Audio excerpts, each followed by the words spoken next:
Hello, you.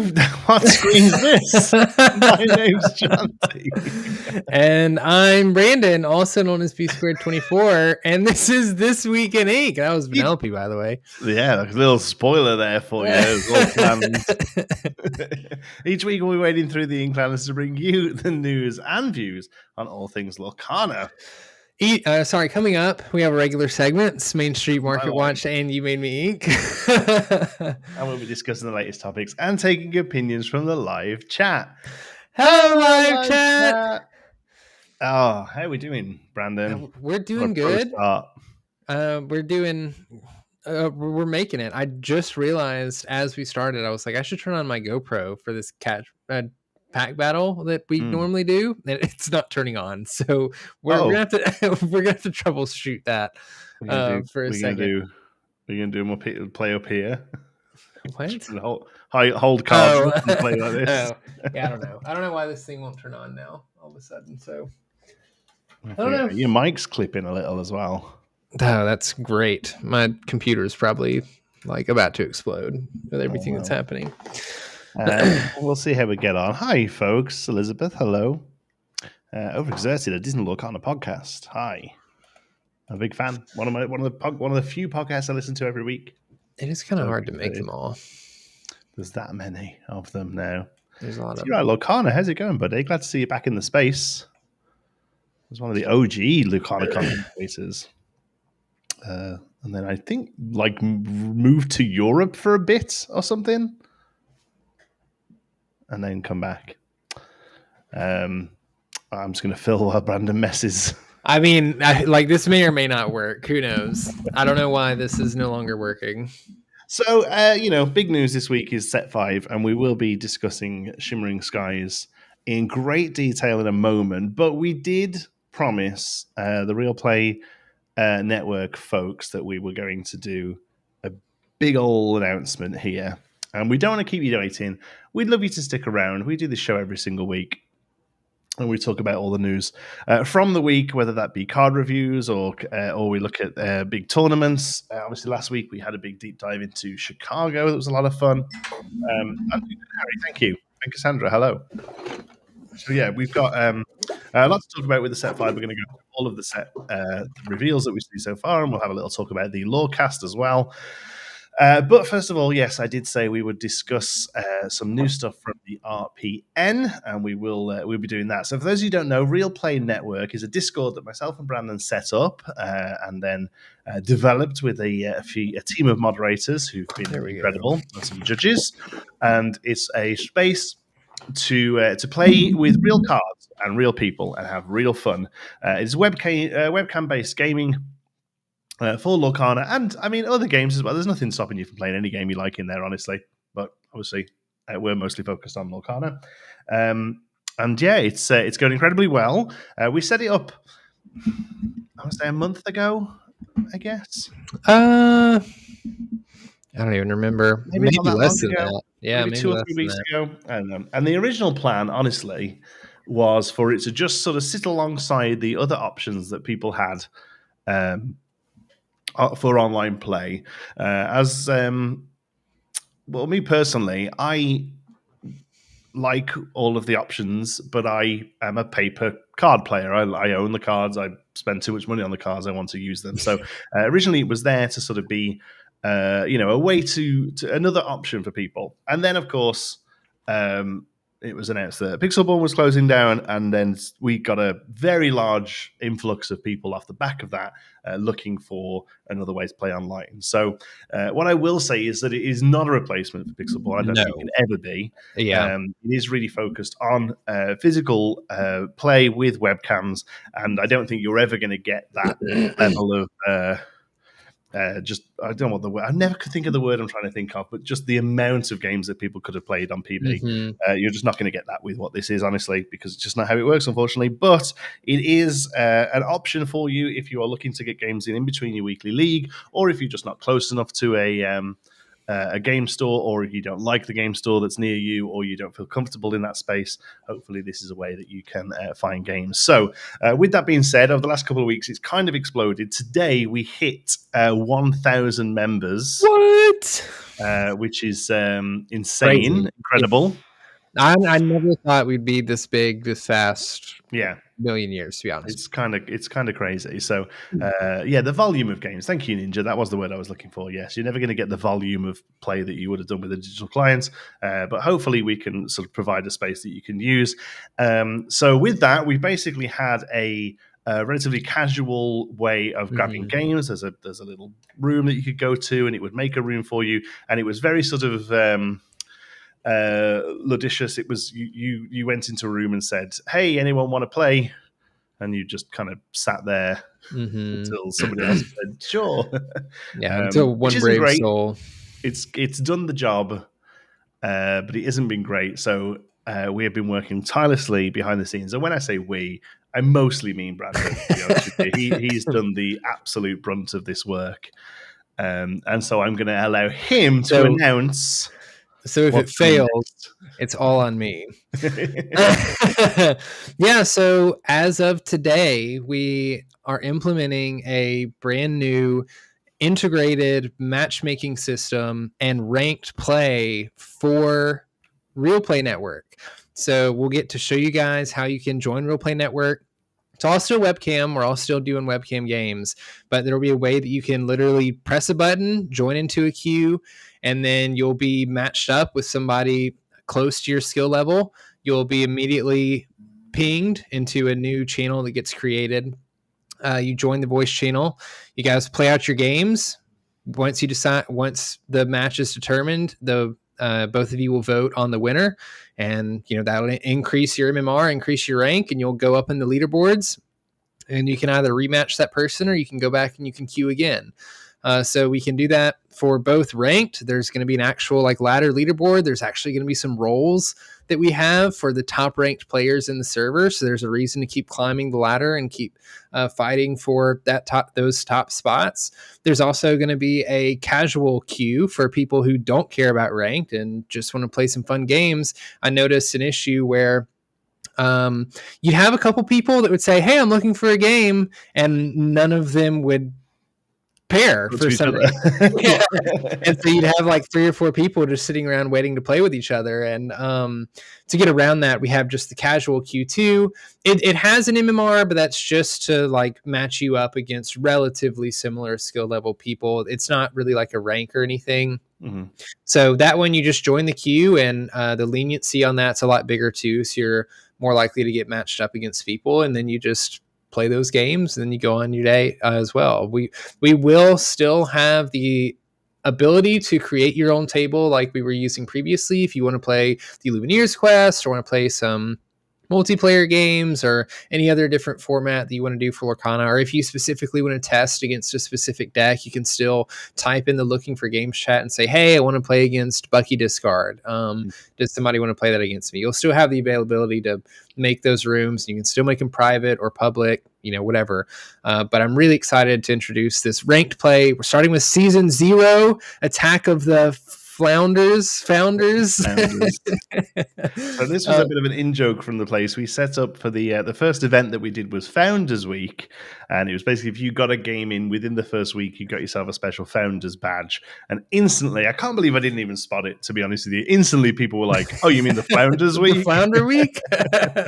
We're like, okay. Yeah. So we ran with it. I think there's only about 60-something people that actually have they the will Founder always role. be that select few. Yeah, so this will be Season 0 because we're gonna have to play around with this a little bit, play around with some of the numbers in regards to the MMR moving up and down, and then also how frequently we reset, because it's MMR is something that we want to reset. We talked about doing it once per set, so once every 3 months, but I think we're going to start with once a month and give people a way to continue to grind up to those top spots. So it's called Season 0 because we're starting sort of in the middle before the whole month would wrap around, and then we'll start actual Season 1 on July 12th, basically, because I think in August, that's when the 5th set will drop, right? And then we'll be able to... the 5th set will drop, so we can try and line it up with the sets then moving forward. So yeah. So enough talking. Perhaps we could show them what it looks like and how you would go about getting into a game using this new matchmaking system. Yeah, let's do it. I'm hoping I press this button. Okay, that's not a bad start. Let's instead now do that. Indy, there will be stuff that goes live. Right now, there's a lot in the Discord that you can't see because we've been working furiously to make it all look pretty for you all. We're going to demonstrate how this works on stream, and then after that, I'm going to unhide it from everybody so that you all can see how to use this whole thing that I just described to you. But we wanted to show it off first. Exactly. So, first of all, you're going to go to RealPlay. If you're not already in there, there is a link in this video right now that you can go and click. Once you've come in and answered a couple of simple questions here, whether you agree to the rules and whether you wish to disclose your identity to sort of tailor your experience a little bit. Once you've done that, you can check out the rules and the guides. We've now fleshed this out with a lot of rules regarding webcams and proxies, a lot of stuff we get asked for.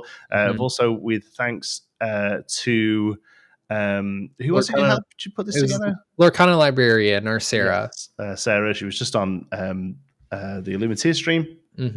She helped us put together this guide with webcam information. You can see about how to get your phone set up, how to get some nice, cheap, easy lighting and what have you.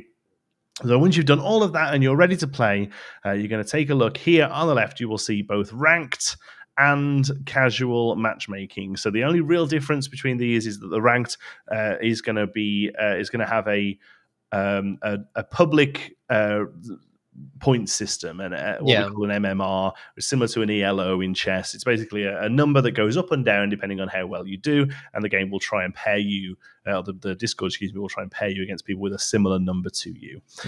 For now, though, we're just going to use casual matchmaking because we don't want to skew our own MMRs in this example. So say I'm looking for a game, I'm going to come down here, I'm going to click queue, and you can see here now that I can join the queue. So I'm going to click join. And Jonti has joined the queue. I'm now searching for a few seconds, and I will just sit and wait, and hopefully it shouldn't take long before somebody else also joins the queue. Oh, look at that. Look at that. You got pinged. I got pinged, and you'll see here I got pinged in table 73. That's just a random number. It just goes up every time it generates one of these, basically, so that you can tell how many times we had to test it. Yeah. But now we have table 73 here, and we got pinged in it, so now we know it is our room. We're going to come down here, click into it,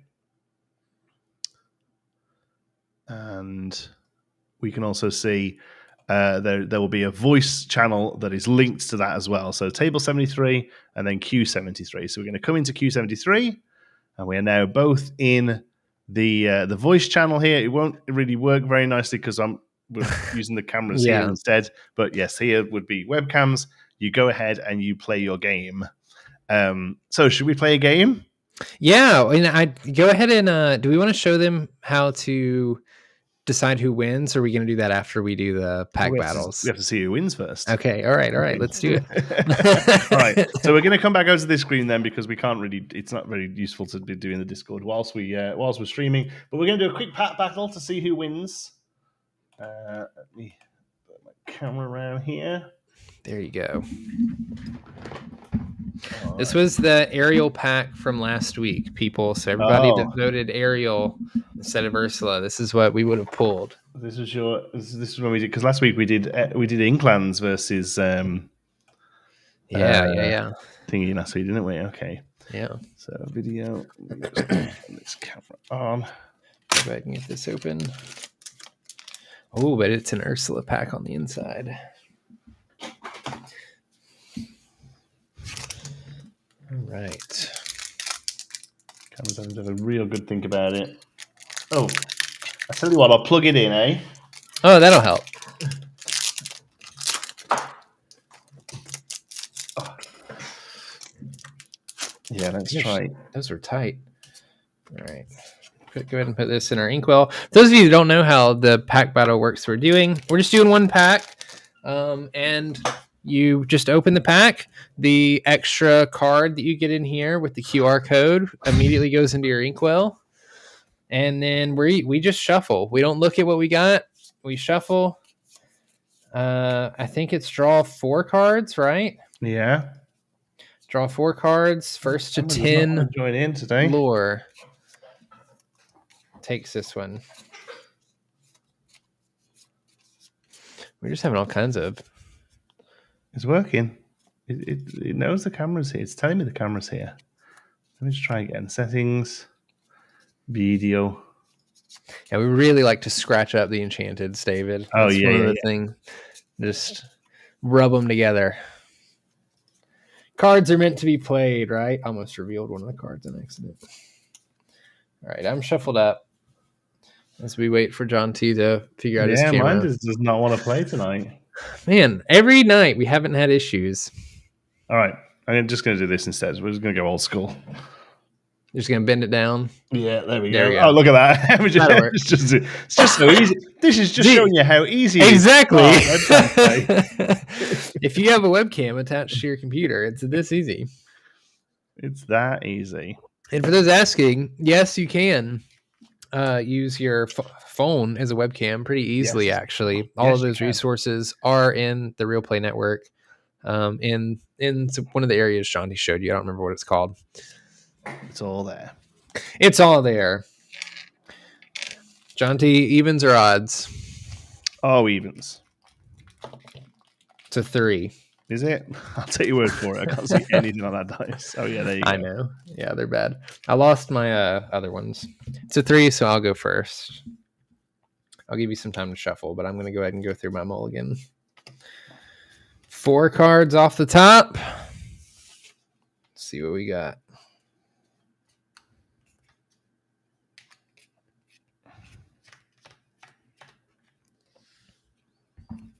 Okay, so we try and keep our hand in shot if we can. Yeah, sorry, I'm so bad about that. Oh, man. This is not looking good for me, I'm not going to lie. It's not looking good for me as well. I'm going to put 2 back. Oh, and everything is inkable. Oh, yes. I forgot about that. Everything is inkable. I'm going to try and bring my camera up just a little bit so I can keep my hand in shot a bit better. I'm going to keep 1. I'm going to put 3 back.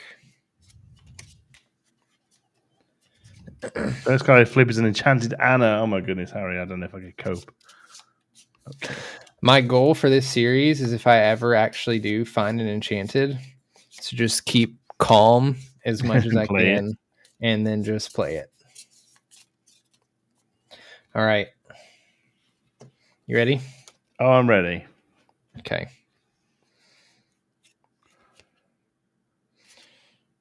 Sorry.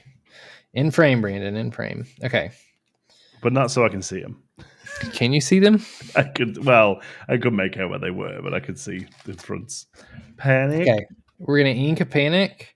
And we're going to play a Mirabelle. Okay. So I'll be honest with you. The fact that you had something to play there means you've probably won. Oh, no. He top decks a playable card. Okay. We're going to have to ink an Imperial Bow. Okay. For a Mulan, which is a 1/3. And when I play an action, she gets +2. Go ahead. Interesting. We will ready, set, draw for turn. He said she's a 1/3 when you play an action, huh? What are the odds you have an action? I'm not sure how well this will work. You'd be surprised.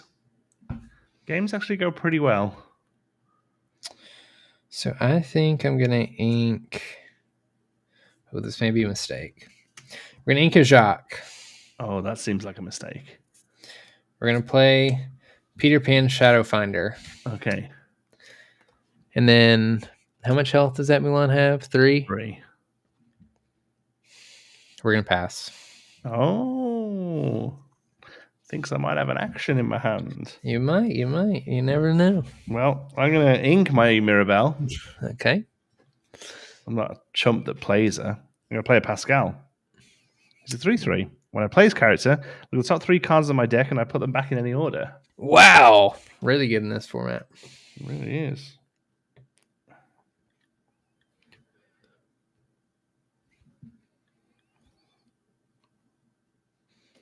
I'll leave them in the order they were in, to be honest. Go ahead. All right. We will ready. Peter Pan Shadowfinder is a great Set tech against draw. Diablo. Let's see if Jonti's pulled one. That'd be great. I think here we got to ink the Hidden Cove. It's not going to do much good. And we're gonna my Sisu I got. We're gonna play a Mickey Mouse, leader of the band. We're running support here. That Pascal does not have evasive, right? No. Okay. We're gonna quest for one with Peter Pan, who does have evasive.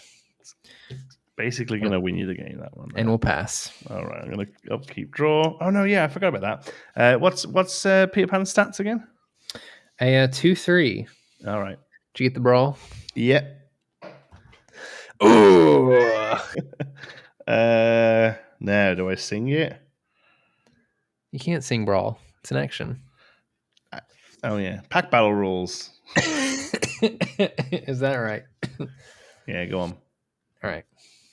Hold on. I mean, I'm sorry. I mean, I might do something else. Oh, okay. I mean, go on and kill your Peter Pan. So Mirabelle is 2/2 support. Mickey is what? 2/5 support. When I play this character, chosen character gains support this turn. 2/5? Yep. Oh. Yep. Go ahead. Did I say upkeep? You did say upkeep. Oh, I'm off the clock. Fired. Go ahead. Oh man. Yeah, I've got a Ruby Sapphire deck going here. Are we just gonna stare at each other this whole game? No. How many cards do you have in hand? 2? 2 really good ones. 2 great ones, huh? Yeah.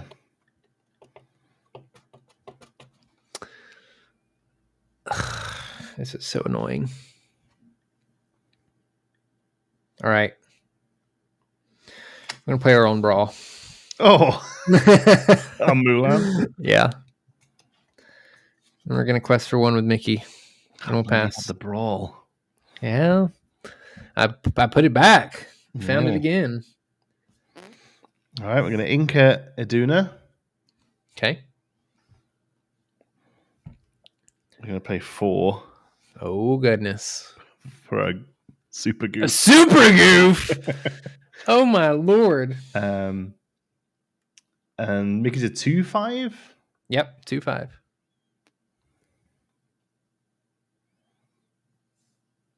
All right. We'll put both of them into him then. Okay. I'll gain 2 lore. Should have kept the brawl. Should have kept the brawl. Ready, set, draw. 2 lore. Look at that, I'm off. This is such a useless card. Goof has 2 damage on him. They both do. Yeah, we just have to challenge the Goof with Mirabelle. I'll take it. 2 for we'll 1 pass. goodness. Pass? Pass. I'm going to Inca Vitalosphere. Okay. 5.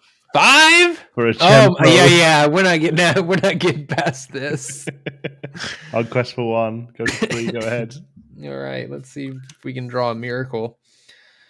Oh, I think we found it. You ready for this? Oh wow.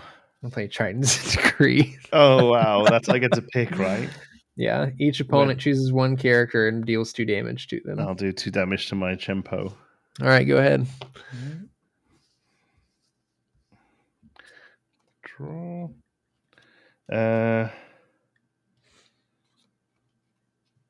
Okay. What happens if I can't draw due to an ability? If you can't draw due to an ability? Like, when do I shuffle my discard? As soon as you can't draw. As soon as I can't draw. But you need to draw. I add the cards to the deck. Yeah. Shuffle and then draw, I would say. Okay. So if I look and think, oh, I'm meant to draw 2 and 3 on there. Yeah. Okay. So these are both going to sing Look at This Family. Oh, okay. So I can't draw 5. Yeah. So you're just going to shuffle your whole rest of your discard in, including Look at This Family. No, because it's not in the discard yet. Okay. Yeah. So it's just these 5 cards. I get to look at them. Yep. All right. And I get to take 2 characters out. Well, A lot of good Super Goof's going to do with no characters to challenge. Nerd. I don't know. Just quest for one and win the game. I can put these on the bottom in any order, so I can literally stack the last 3 cards. Yeah, you can just put it any way you want. Okay, well, let's get... Franz, this isn't your show, so we get to rule it that way. How about that? I don't know if I would rule it this way. Yeah. Who asked you? Okay, and then I'll pay 2 for the Mulan again. Sure. Go ahead. All right. Ready, set, I mean, I'm absolutely in control of the game. Oh, yeah. I don't know. After this Olaf. Oh, no. And, oh, what the heck? We're going anyway. We're going to play an Imperial Proclamation. Cool. And we'll pass. All right. I'll just draw that brawl I put on top. Yep. Just brawl the Olaf. Yeah, we'll brawl the Olaf. You can't sing brawl. Is that what you just did? All right, we'll pay for it. Brawl's a rubbish card. Why are people playing Brawl? Brawl sucks. Quest for 3. Go to 6. Go ahead. All right. Let's find my answer. I'm going to ink a Flotsam and Jetsam, and we're going to pass.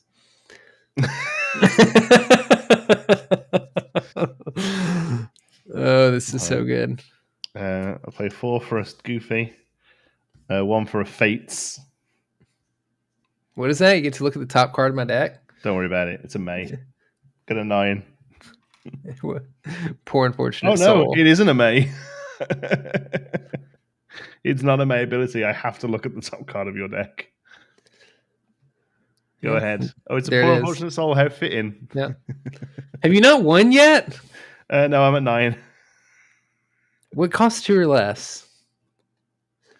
It doesn't matter. I don't know. Your pick. There you go. Bounce it back to your hand. Okay. Good game. Good game. Super Goof's good, eh? Super Goof was pretty good. My characters were not that game. No. I don't think the Jacques. I don't think the Jacques was going to make a difference. I guess I got rid of my I don't know. This wasn't going anywhere. All right. But more importantly, we now know who won. We know who won. So we can now go back to the future. We can go back to here. There we go. So we've played our game in Q73. So now we come up to that table that matches. And we get to choose who won. Jonti or B squared. Now, normally you would play best of 3. In casual, it's best of 1. So in ranks, you're going to be playing best of 3. So once you've played your 3 games, you're going to declare who's won the match here. So Jonti won that. So I'm going to click Jonti. Brad needs to vote as well. And obviously, those votes need to match. And as soon as they do, bloop, bloop, we're thrown out. The room disappears. And then go to the match results. So they won't be able to see this. No. Well, not that one. The other one. Oh, which other one? Yes, casual matchmaking. There we go. So you can see now in match results, between Jonti and V squared, Jonti's on the winner's side. And then we could rematch if we wanted to. So I don't have another pack. I know, but you don't press rematch. I'm just going to show people what happens. Okay. I press rematch, and it's going to go, whoa, rematch. V squared. Rematch. Question 5 minutes. And if I click rematch, it'll just throw us back into the rooms again. Bloop, bloop. This time we're in table 74. Yep. We get pinged here. We go into the queue. And we go all over again. And then, okay, oh no, you don't have another pack. We can't play this game. What do we do, Jonti? Your baby's woken up, or there's a small, manageable yet needing your attention fire. I don't know. For some reason, you have to leave the computer. How do we do that? If you need to end the match and there is no decisive winner, you can just type /cancel. Click enter. And look, you can vote to cancel the game. You got 60 seconds. Both people have to vote to cancel the game. So Jonti will vote. I'll vote. And there it goes. Match canceled. And that won't affect your MMR. Nope, won't affect your MMR at all. It'll automatically delete the tables and the voice chats, in just a couple seconds, and then you can queue back up when you're ready. There we go. It's as simple as that. Simple as that. Easy peasy. Lemon squeezy. You think people are ready to play yet? I think we should turn it on for people. Yes. Turn on for people? Yes. All right, we're going to go live. Oh, wow. Okay. Hold on. I need to go and grab my announcement thing that I wrote before. Where is it? There we go.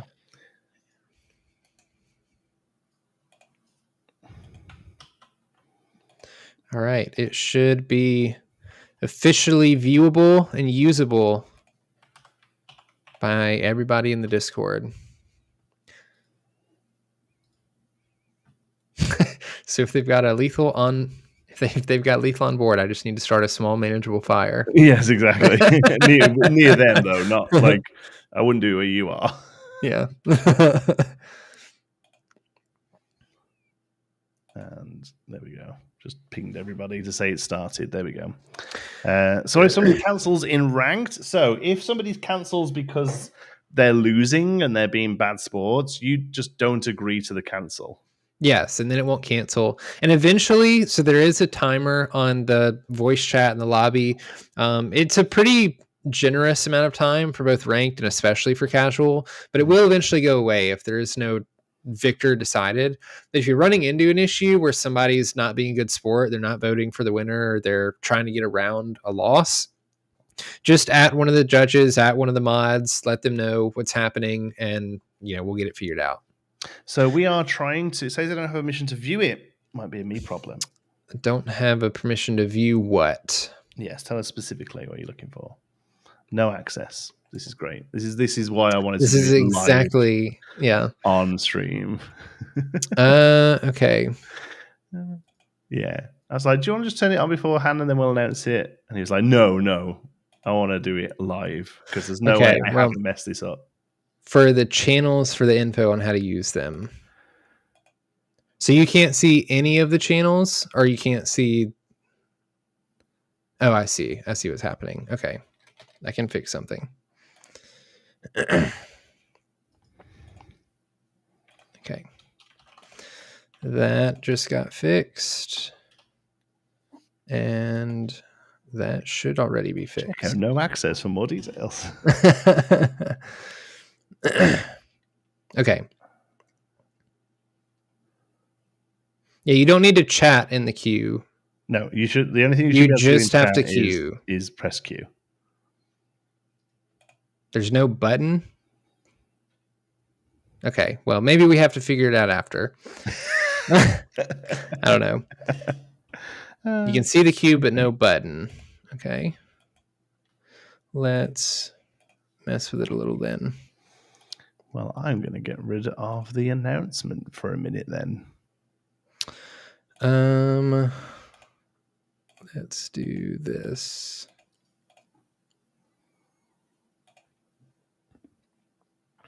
There is no button.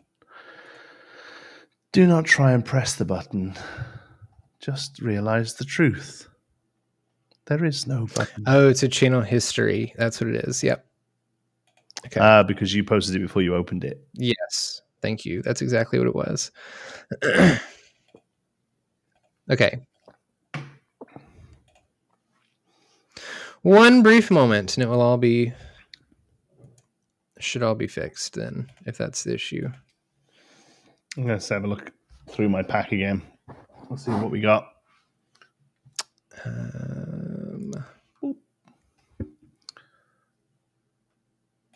The Mulan, she didn't really put much work in. It's always difficult in pack battles when you get something that cares about items or cares about actions or songs, because chances are you get one of them. Chempo is a bit of a beast, though. We dig that. Super Goof, absolutely putting the work in. Pascal, perfectly sensible 3-3 for 1. Being able to look at the next 3 cards is pretty nice in a limited format. The Fates didn't really need to do any work, but was just a body to close out the game. Imperial Bow, not really the Challenger and Evasive would have been good if I didn't have another answer for Peter Pan, to be honest. Mirabelle's just 2-2 support's fine. Idora we didn't see. She goes into the Inkwell. The Talisphere, too slow. Swing into action. There's the only last card we didn't see, I don't think. Something gains Rush. I already got Super Goofy Rush, so didn't have to worry about that. Look at this family. The fact that I was able to sing together. I did not rate sing together cards. And the fact that I was able to pull it off with a single pack, actually, mate, that's quite impressive. And then Brawl, absolutely the go. Not a terrible pack, honestly. It'd be good in sealed. I'd struggle to know what to pick in draft there, to be honest with you. Well, no, I wouldn't. It was Super Goof, but yeah. Probably, yeah. Let's see if this fixes it.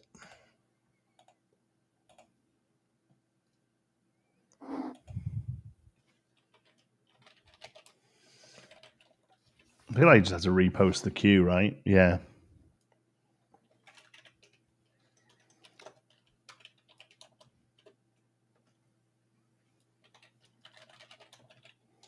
Somebody go and have a look in ranked matchmaking now to see whether or not you can see the queue. There's one person in the queue.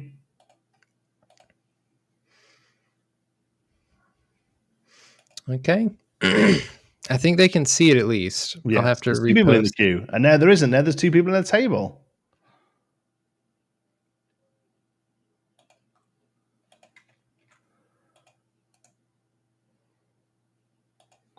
Let's see.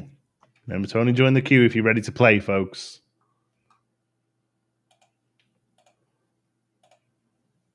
All right. Cool. Looks like they're going at it. Nice. All right. The other thing I will say as well is if you just go back to your, like, if you just go back to the regular groups as well. Yeah. Like the regular, like the looking for groups. Look at that. Tons of people playing. Tons of people using it right now. There we go. We're going to have a new ladder leader by the end of the show. Yeah. So those games can't be viewed. Yeah, everybody else can't see them. We can see them because we have special access, but everybody else can't see them. You will only see them if you're in them. Yep. And we will just leave them there, and they're off and they're up and running. Yep. There you go. Look at that. If you do have any issues, just add me or something. Send me a screenshot if things aren't working correctly, and we'll figure out the bugs. This is going to be a learning process for all of us. Mm-hmm. So there's a lot of back end stuff I had to change and do. So be a little patient. But as far as I can tell, that didn't break everything when I changed. When I had to reload the queue. So have fun, everyone. I guess. Yeah. I don't know. And I'll show just because people are going to want to see it. I'll show you what you get if you are ranked high enough. I think I can do that. Yeah. There it is. I'll be able to show you better, actually. Let's have a look. There you go. So that's what you can. That's what you'll get. We're going to keep the. We want to keep the. We want to keep the pricing, I guess, for want of a better word, pretty light because one of the real season 0 for a reason. Yes, exactly that. Yeah, test season. Because one of the issues, and this has been asked a lot, so I think it's worth addressing. One of the big issues with when cab play is the cheating and how we deal with it. Mm-hmm. And it's something we're still working on as a team. We're obviously at the moment, a lot of what we're doing is based on just a goodwill system. Basically, if you do come across anyone who is repeatedly making efforts towards cheating, please just let us know. If you wish to record any matches, you're welcome to. But really, for the most part, all you're working towards is your name's going to be a different color. Like, if you need to cheat to make that happen, you need to take a good hard long look at yourself. Yeah. All right. So you can a couple of screenshots on the main channel. There are screenshots in the information. So if you go to ranked information, you'll see a full rundown of how to do what we just did. So you can go back there and reference it. But otherwise, have fun. We'll be tuning in, and every Sunday from now on, is going to be our Sunday night ink fight. Yeah, which is going to be our sort of big almost that sort of like locals, really. That's going to be the night where we all try and get together and play as many games as possible. So obviously the rooms are open all week round. You can go and play games anytime you like, but we're going to make an active effort to be there on Sunday nights to play. Good? Good. All right. So what else happened this week then? There was the Lorecast, the Shimmering Skies, I think, right? You asking me or telling me? I don't know. I always mess it up because it sounds so close to all the Pokemon sets that I. Yeah. So that's something I wanted to mention, actually. I don't know if we want to just briefly talk about that. It does kind of sound like a Pokemon set. The logo does kind of look like a Pokemon set. It looks like a Pokemon set. I don't mind that. I don't either. I don't either. This is the first sort of set where they're going to be really looking to push it out to a wider market. They have said that Set 5 is going to be the one where they increase marketing spend and try and actively sort of push it out into new eyeballs.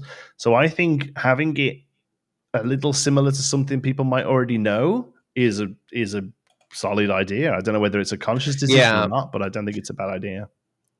When I first found this game and saw that it was getting released, my immediate thought was the closest fan base comparably was probably going to be Pokemon. And the way that I expected people to collect the game and sometimes play the game. So I think it's totally fine for them to lean into that, to be honest with you. Yeah, I think so as well. And yeah, like you say, big IP that's, sort of well-established IP, game that will probably be collected just as much as it is played. I mean, obviously we are in the play bubble. We look at and cover competitive play, and play in general. Really, we look at all sorts. But there's going to be a very large, personally, I think, silent majority that just sort of buys these cards and looks at them and makes files with them and does stuff. So, so I think it's very similar to Pokemon in that way, and I think that'll only increase as well. The set theme and the animated trailer gave real Hearthstone vibes. Yeah, I can see some Hearthstone vibes as well, especially with the graphics of the trailer. Yeah, I can get that. But again, these are all things that work and work well, so why not, try and take good bits from them? Steven said, did that say Gamma is a 2-week LGS exclusively will continue? I don't think so. So we still only believe it's going to happen for the first 6 sets. I'll be interested to see whether they continue it. I think it's in a good place now. It depends how much they really value how the first 1 or 2 went, because the LGS is having exclusivity on the first couple of sets meant that they could skyrocket the price, or the ones that did do that could. So it'd be interesting to see whether, sort of well-established IP. I meant more like both of them comparatively. People will always sort of argue that like Pokemon's the biggest brand in the world. It isn't at all. I think Disney is. But Pokemon is huge, so I get it. But also, the reason I say sorta is when the trading card came out, Pokemon wasn't necessarily an established IP. It's sort of, the IP has grown with the card game, whereas here the IP is already well established. So, but it's still the closest thing I can reference it to, So personally, got a bit of a Pokemon vibe, but I don't mind that at all. No, I don't mind it at all. I think it's going to be great for collectors, and like if it already looks like something people are collecting, like Pokemon collectors is something they're used to, then it's going to attract their eyes. Hopefully it's going to bring a couple new people into the game. And like you mentioned, I hope they increase the advertising and things and start doing more with that, because I feel like up to now there's been very little. Yeah, I think so as well. Other than outside of like the convention space, I've not really seen like I've never seen a YouTube ad or a an ad anywhere online, really, actually. So it'd be interesting to see whether they push that. We're saddened by the distinct lack of Darkwing Duck from the first reveal. Could be coming. We got a little tease towards it in the last set. So sad that it doesn't have something like a gift box or similar to a quest box. It does have the gateway, which is sort of filling that slot this time. I'm also a little annoyed there isn't a gift set, because that's the one item I've chose to keep sealed from each set. So I've got the first 4 lined up, and it'll be a little annoying that I won't have a fifth. Yeah. That's such a personal thing. The only reason I've kept them closed is because the estimated value on opening them isn't very high, so I've been able to, because everything else I've cracked. Yeah, I've collected sealed troves that you can see Troves, above me. Yeah. Troves is good. I'd struggle to keep a closed trove in front of me for long, though. Yeah. And so the other day, I really want to do a sealed event with the pack from sets 1 to 6. Just needs to pick up a box of 1 and 2 for it. That'd be a great idea. We did a 4-set draft a little while ago when set 4 came out, and that was really good fun. It wasn't quite as wild as I thought it was going to be honest. I thought we'd get some really crazy stuff, but outside of a box, there was. So basically, I pulled 1 Be Prepared. From and just didn't see it all day. So so that that was the big thing with that. It's gonna be like, oh, Be Prepared's back in the format, and in the sealed format. But chances are there's been 1 in the box, and then actually having it come up is pretty low. So it didn't really feel as sort of wacky as I maybe thought it was going to be. But it was still good fun, and sort of changed it around a lot. Yeah, it was good. So how do you feel about the Lorecast in general? Then you live reacted to it with some awesome folks. Yeah, live reacted to it with Lorcana Villain and Lorcana Bell and Lorcana Librarian. And it was really fun. I searched all across Lorcana to find. Did you become Lorcana Brandon just for the day, just to fit in? I should have. No, I was actually sick, like during the live cast. That was the day that I found out that I'm guessing, got sick from Chicago. You guys can probably hear me getting over it still.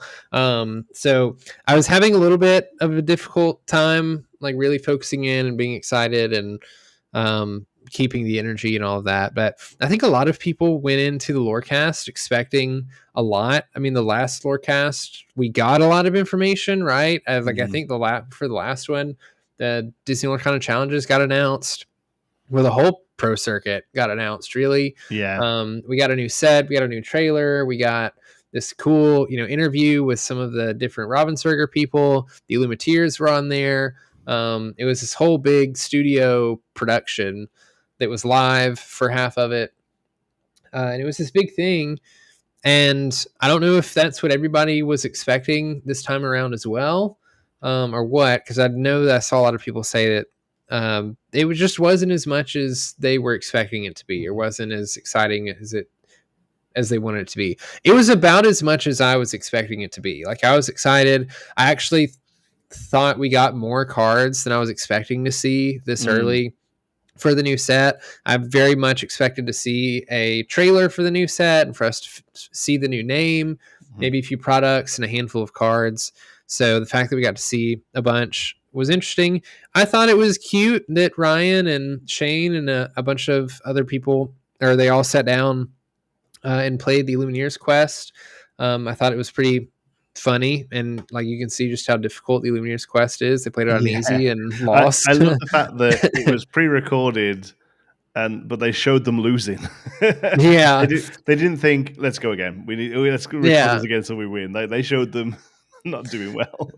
So I thought that was cute and that was fun. And then, I mean, am I missing anything? Was that pretty much it? No, I think that was it. I mean, I kind of agree. I went in with relatively low expectations. I mean, I certainly, obviously the biggest thing you heard everywhere was the mention of an online client, and I knew that wasn't going to happen. No, I never expected that at all.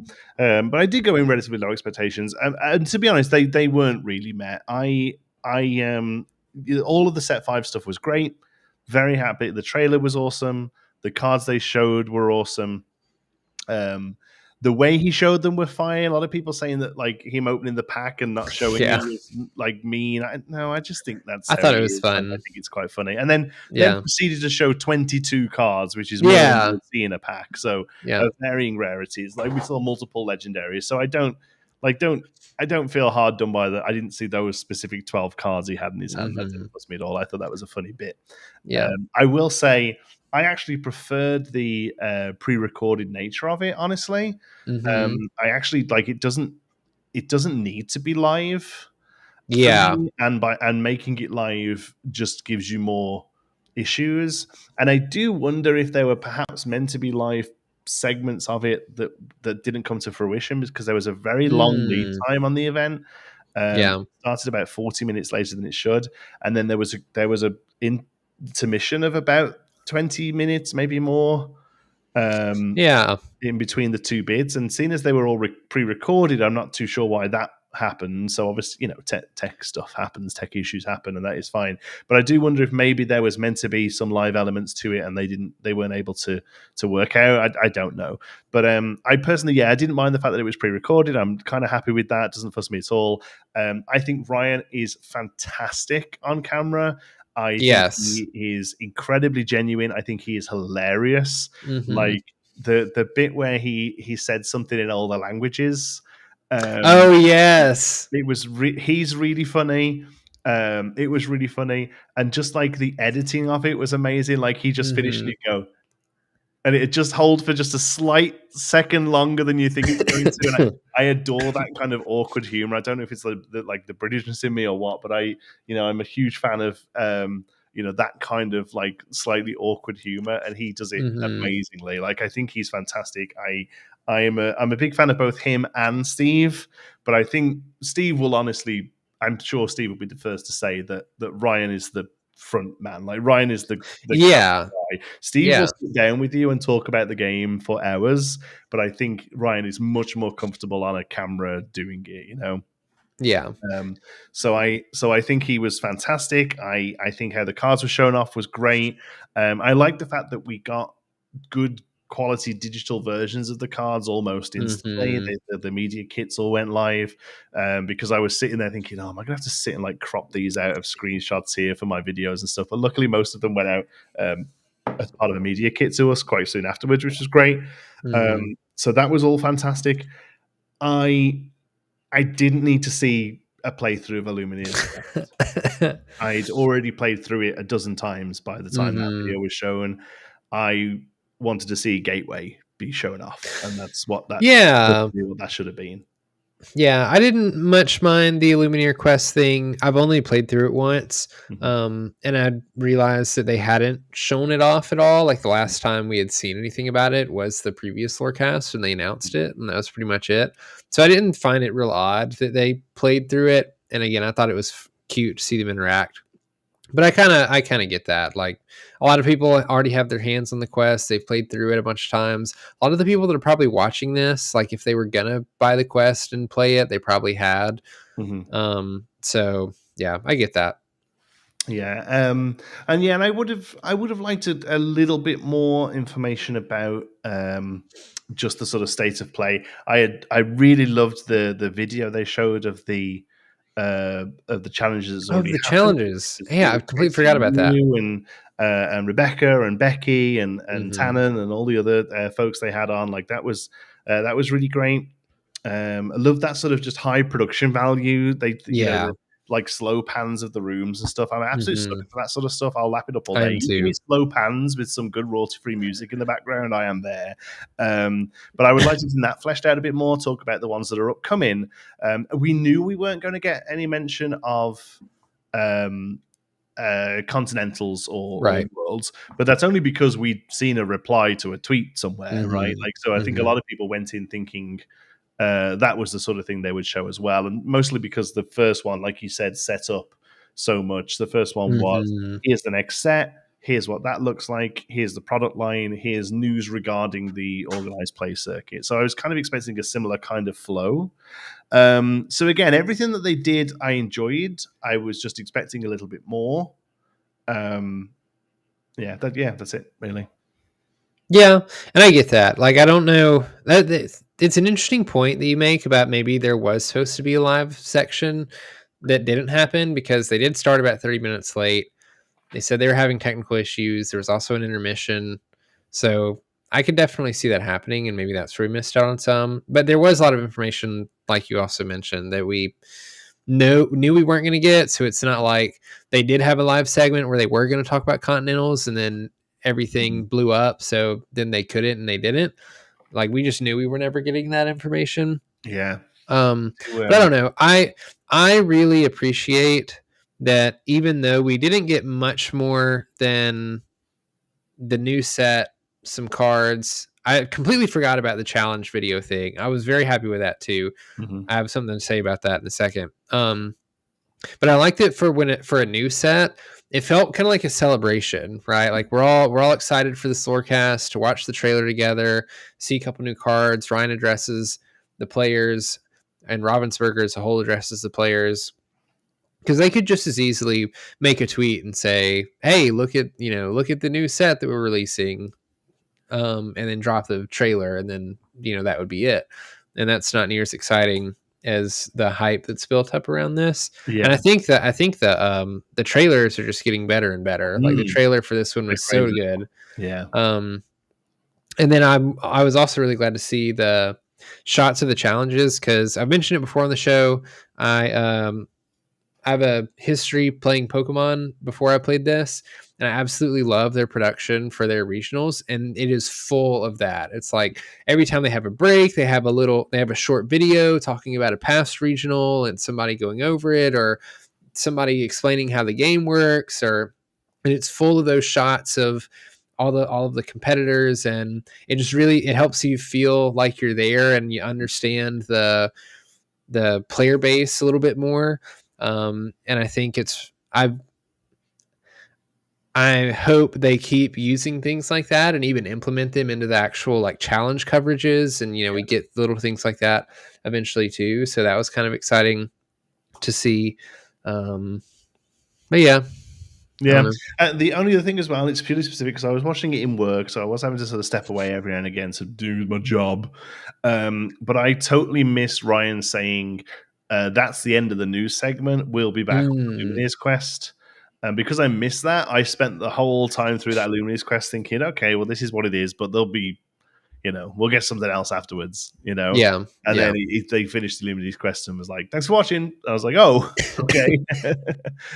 So that was a bit of a swing and a miss for myself, but that's only because, like I say, I actually missed they did tell us that was happening. So I did feel like the sign off was a little weird because it was Ryan just being like, all right, bye. And then the stream ended. I don't know what else I expected. I guess I expected to like see you soon screen or something. I don't know, but it was just like bye, black screen, stream ends. Yeah. So no, it did a lot of good things. Like I say, I actually quite preferred the pre-recorded nature of it. It means they could nail it, they could get it right. It was a lot less dead air. And I like the stuff they did with the challenges. But yeah, I would like a little bit more, but overall everything I did see was great. Talking about everything we did see, we do have some cards to go over, but before we do, we'll do our regular slots. Yeah.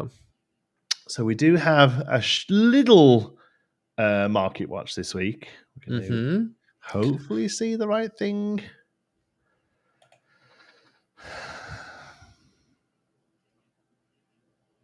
Bloop. There we go. So we took a look at this last week. This is the first. This is the first challenge Brave Little Tailor. I believe this is the first one for sale on the open market. On the open market, I think so. Yeah. Unless you want to count the one that was wasn't there one that was PSA graded that got listed on eBay for like $250,000? Oh, yeah. Is that one still up, I wonder? I have no clue. I'll see if I can find that while we talk about this one. Yeah. So yeah, this one is this one's being sold through a online bidding site called Golden, I think. I think so. Yeah, and it's basically eBay. It's just you go on and bid, but it's currently the bidding started at 10,000. It's currently sat at 12,000. So, like at the moment, not much of a nibble for it. Do we expect this to sort of blow up in the last few days? You're muted. Sorry, I'm muting every time I cough, so I must miss it. I'm expecting it to. I expect bids to happen in the last few days. I don't know how high it's going to get. From what I've heard on sales for the other Mickeys, is I think the Mickeys plus the other top promos that the competitors got sell for about $20,000 to $25,000. So like, yeah. And I think there's only a few of those that have actually sold to people anyway. So the number's not even that far off when we're talking in thousands of dollars already from something like that. This is, of course, a Beckett 10, so theoretically it should be valued higher.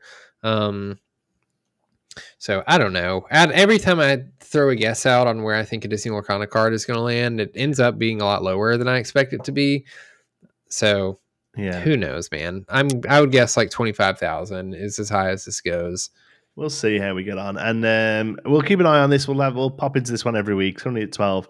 I found the eBay one, still 250,000, still not been bought. So like the opposite ends of the spectrum here. It's almost like this guy just added on a couple of extra notes. That is wild to me. That much money for this card, even at a pristine 10. Yeah. Well, why not? First one up. See what happens. Yeah. But I think you're right. I think somewhere closer to the other one is probably where it'll sit. Yeah. We never made you made me ink this week. This one's come from Brandon. Yeah, this is an interesting one. It is Beast Hard-Headed. And the reason it's Beast Hard-Headed is because I was playing some games last night in RealPlay Network, and I was playing a Sapphire Steel mirror match. I didn't know I was playing against Sapphire Steel, and they didn't know I was playing Sapphire Steel, so it just happened to be that way. I got absolutely demolished on my first game because we both opened Popsicle. I don't think I opened any ramp. Like, I didn't open a one jump ahead and I didn't have a 2-drop. I think they opened a SME, or maybe they opened a one jump ahead. Turn 3, they went first, by the way. Turn 3, they play Fishbone Quill, ink a card, use Fishbone Quill, ink a card. Turn 3, I play Fishbone Quill, do the same thing. And then turn 5, they just throw down Beast, get rid of my Fishbone Quill. I have 0 ramp, 0 ways to interact with their board, and just absolutely bricked. And we played a couple games after that, and in the games that Beast Hard-Headed came around, he was pretty good in the mirror match, just getting rid of getting rid of that early Fishbone Quill and shutting them down, especially being on the play, putting out a big body that can sing Whole New World, while you still have your ramp and you've negated your opponent their ramp. It was just kind of killer. I just sort of, everything fell apart after that happened. So You Made Me Ink is supposed to be a card that makes us ink, and the card doesn't necessarily have to be broken, but one that does us dirty. And I was definitely done dirty by Beast Hard-Headed. Yeah, it doesn't have to be broken. Sometimes it could just be something that you're not ready for that makes you go, oh wait, hold on, what's like, what does this do again? I'm pretty sure we all know what Hard-Headed does, but like, just like this card's just like oh man, this is still a thing. I like that. I like when something can just sort of throw you for a little bit of a loop occasionally. Yeah, I mean, it's pretty good in the deck because it can sing Whole New World. Yeah. It quests for 2. It comes out on that turn, on the turn right after you play Fishbone Quill. On turn 4, usually you can play it out if you want to do something with it, and especially on the play against another Sapphire deck who's also probably playing a Fishbone Quill on their turn 3. It can really mess up their plans and put them so far behind that they can't catch up. Yeah. That's awesome. And uncommon as well, so easy to get hold of. Are we? Yeah. Do we really favor this over Benja then, just because of the ramp gets it there? Yeah. Yeah, I think so.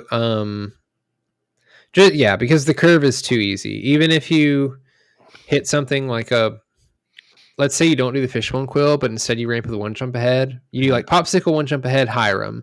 The next turn you can still play this and get rid of their Fishbone Quill. They would have played the turn previously. Yeah. If you miss the one jump and you play your own Fishbone Quill, you can still play this on turn 4. You're setting yourself up for a whole new world. They have to have something like an Along Came Zeus to get rid of it, and if they're wasting their turn doing that, it's out of a Medusa range, even if they've got Medusa out much earlier. Yeah, it avoids all the Sisu Ice Block stuff. Gets rid of the Medusa problems. No brawl. So overall, a pretty solid card in the deck. And 2 lore, pretty good. Yeah, sticks around as a better body as well. Yeah, interesting, good stuff. All right, so we'll finish off tonight then. I say we finish off. this next bit's probably going to be an hour, but we're going to the last segment we're going to do is to take a look at the new cards from the set. We got 22, I think, off the top of my head, cards remember. from set 5, Shimmering Skies. These are all in set order. That doesn't mean alphabetical order anymore. No, and I thought I was onto something, and I wasn't. No, you're not. The onto something is we're not. We don't try and keep them in alphabetical order anymore. Basically, is what they said. Yeah. So we have to deal with it. I hate it. Thanks. Okay, so we have. I don't know why the thing. Why is okay? There we go. I mean, even that's little weird. It's different, but it works. And yeah, somebody pointed out it says restream in the corner. I guess I didn't pay the bill. That turns up when but I didn't notice until 5 minutes before going online. So I'm gonna have to have a look afterwards. I'm assuming that the money didn't go out for the service.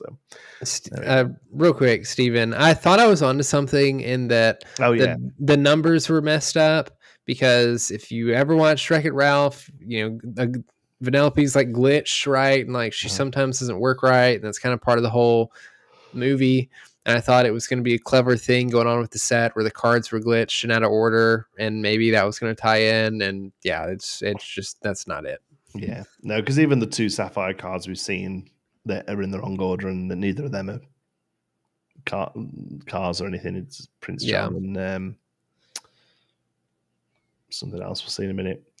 So no, the Rochelle came and said that it's difficult to do because sometimes they move characters around, but the card and the ability stays the same, and they find a character is better suited to it and what have you. So it just happens, and yeah, they said it doesn't matter. I do find it frustrating because it makes it very difficult to organize, especially on a larger scale for a game store. And just every other game does it. They keep their stuff in alphabetical order. It is weird. Lorcana can do it as well. I feel like it is especially weird because otherwise I feel like the numbers don't have any meaning other than that's just what they assigned the card. That's just where the card fell. Yeah. And I used to assign sort all my stuff alphabetically. I do it a lot different now. That actually mimics this a little bit in that, well, no, actually it doesn't. It mimics it in that it's kind of random, but all of my play sets are together, so they're easy to find. Yeah. But yeah, if I was somebody that was real OCD about things being in the right number order and alphabetical order and it being real nice and clean in that way, I would not be having a fun time. No. And like I said, personally, it doesn't fuss me that much. I'll still keep stuff in number order, and I'll just kind of have a vague idea that, oh yeah, Vanellope, she's not under V, she's earlier. But sorting them in a store, when we're dealing with really large quantities and having 10 to 15 people having to understand how they're sorted, it makes it very difficult that the system is not sort of tie-in. So surprising that we're able to do it successfully with 4 sets and then set 5 have several cards. Yes. Yeah, and that's the thing. It's kind of it's quite extreme change. So far it's happened a couple of times. There have been a few where they haven't lined up. There's a Pinocchio where the subtitles are the wrong way around and stuff, but this has been obviously much further. But it is what it is. There's no point in really dwelling on it. But yeah, if you want to hear a 10-minute rant about it, go and watch my video about these cards, because that's how that video finishes. All right, then. We start off with a 1-costed Inkable 2/2 with 1 lore, Vanellope von Schweetz, Sugar Rush, Champ, Storyborn Hero, Princess Racer. Sure. Shift target, I assume, for something we haven't seen yet. You hope. Yeah, you hope so. That's the thing that got me excited when I saw the card, was that it was your vanilla card, one of your vanilla cards at the set, but the fact that it's Vanellope, I feel like there has to be a good shift target coming. Yeah, well, there has to be a shift target coming. I won't say if it's good. When you get when you get a 2/3 with no abilities, and it's what's the horse from Mulan, Khan? Yeah, you don't kind of sit there saying, "Oh, there'll be a Floodborn coming." But when it's the main character of something, exactly, you think, it must be, yeah. So, but for now, it's just that. Next one. Kristoff is an unequaled 9 cost with 3 strength, 7 willpower, and 3 lore. has the classification Streamborn and Ally and the ability Song of the Herd. For each song card in your discard, you pay 1 ink less to play this character. He also has Bodyguard. I feel like this is I love abilities like this. I think they're kind of fun and cool to discount a really big thing, if and find ways to get it really, really cheap as fast as you can. Mm-hmm. I feel like this is just a much, much worse Chernobog, though. Yeah. Like, I know that Steel Songs is already playing a lot of songs. You can still do the whole, like, Amber and Steel, playing Whole New World, ditching your whole hand. You're putting all your songs in the discard, but then, like, you're not playing them, which is, like, the half the reason that deck is really strong is because you can already play those songs for free. Mm-hmm. And I guess you can just continue to play them for free, but then you're not putting them in your discard very early. So then, like, you're paying 5 or 6 ink on turn 6 for Kristoff anyway. Mm-hmm. We already have Pluto that you can kind of do that with. That's a better card. I was trying to like roughly math out in my head. I was like, okay, turn 1, you're playing a Cinderella. Turn 2, she sings something, so you've got 1 in there. Mm-hmm. Turn 3, or maybe you've shifted Queen, your Whole New World. Maybe you're getting rid of 1 song too.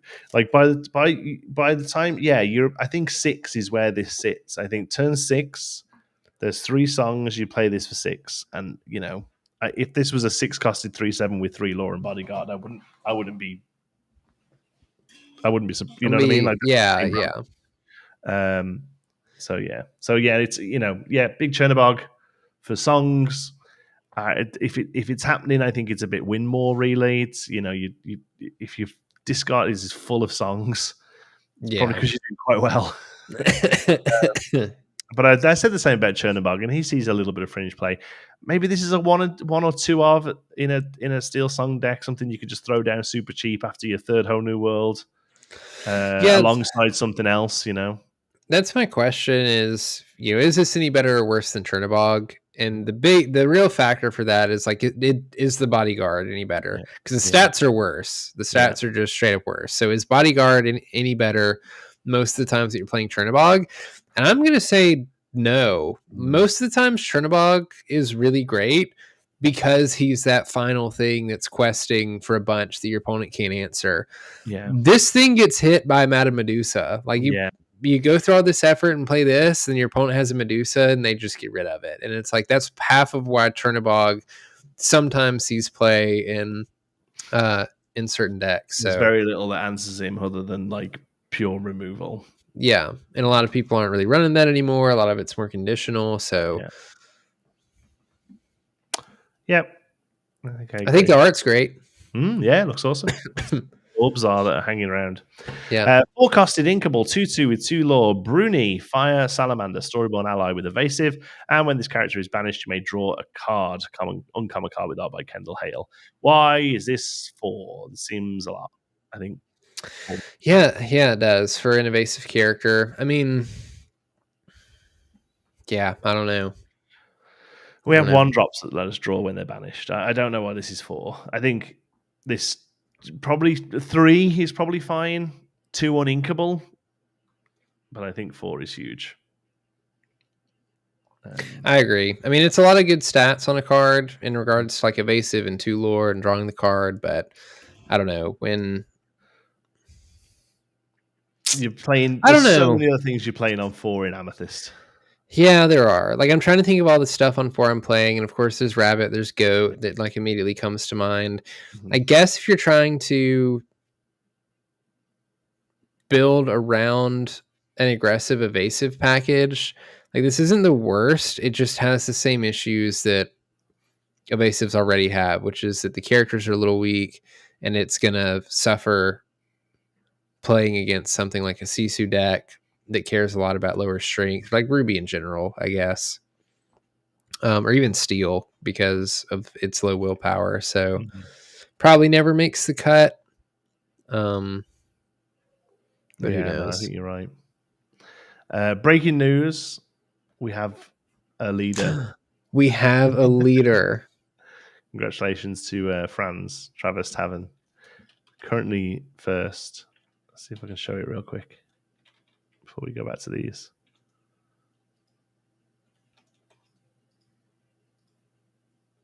There it is. Oh, Franz took down Jay. Yeah. So they're first and second. So if they were to type somewhere in the chat, their name should be yellow, right? Because it's an ongoing thing. Whoever's actually will have it. Jay should also have a top. He should have the 10. top 10, right? Yeah. Basically, the first 10 people to play will have the top 10. Yeah. Until it starts getting there. But there's 2 coming up there. Look on your toes, 2 guys in there. Yeah. There's some people queuing up. That's awesome. Yeah, apologies for the issues immediately. It's taking everything I have not to ignore the stream currently and go fix all of it. But as soon as the stream ends, I'm gonna figure out what's wrong so everybody can use it. Awesome. 5-costed Inkable 2/5 with 1 lore, Elsa the 5th Spirit, Dreamborn Hero, Queen Sorcerer with Rush, Evasive, and when you play this character, exert chosen opposing character. Super rare card. I really like this card. Yeah, go on then, sell me on it because I don't. Really? Okay. So first of all, it's Inkable, which is a really great start. It also has Rush and Evasive, which I think are 2 of the strongest keywords in the game. It's a little lacking on strength for a Rush character, which I think is fine because of its ability, which makes up for it. And that when it's played, you just get to exert an opposing character. So you don't necessarily have to challenge with this Elsa. Of course, I think that's what the card's trying to set up, is that you play the Elsa, exert something, and then challenge with it. But if you already have a character that has greater strength or is a better challenger than Elsa is, she's like a more expensive Inkable and much better statted Pinocchio or something. And I think for that reason she's really good, because it is a little expensive. So I think it might come down to her being too late, being too late to come down to make a difference. That's what I think about her. Yeah, she's Diablo has already got so much value out of her ahead of himself before this comes down. Yeah, but I think I think most of what the card is going for it in a vacuum is really good. We'll see. Yeah, a lot of good words. I think if it was a 3/5, what's it killing on 3 that's not doing on 2? Maybe, I don't know. I'm probably wrong about this one, but it doesn't. I just think it's flashy, but doesn't actually do what it wants to do. You could be right. I think the 2 strength hurts it a lot. Yeah, I think if it had like 3 strength, it'd be a lot better. But then it may be too good. Yeah, we'll see.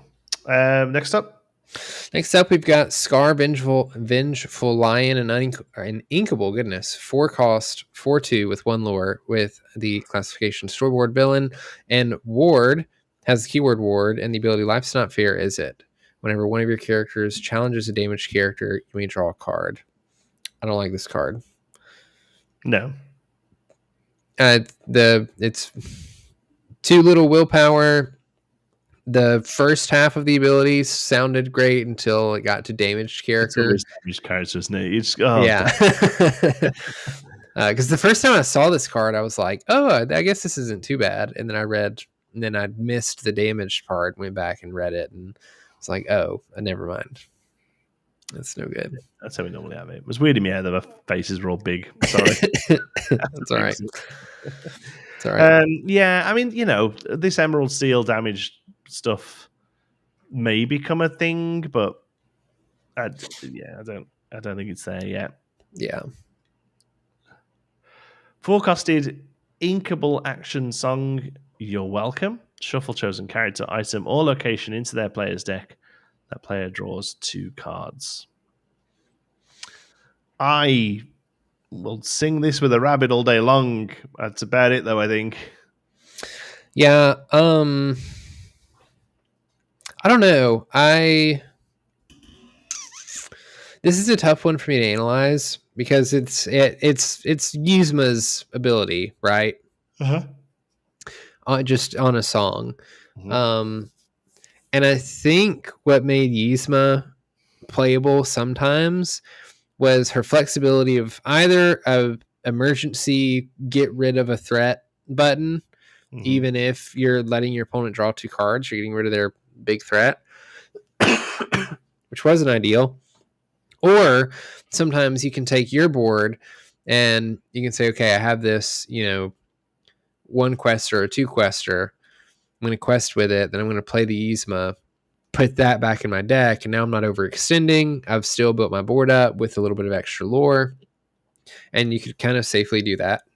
With You're Welcome, you can't really do that because you're not replacing anything with a body. You're just sending something into the deck and then drawing some cards off of it.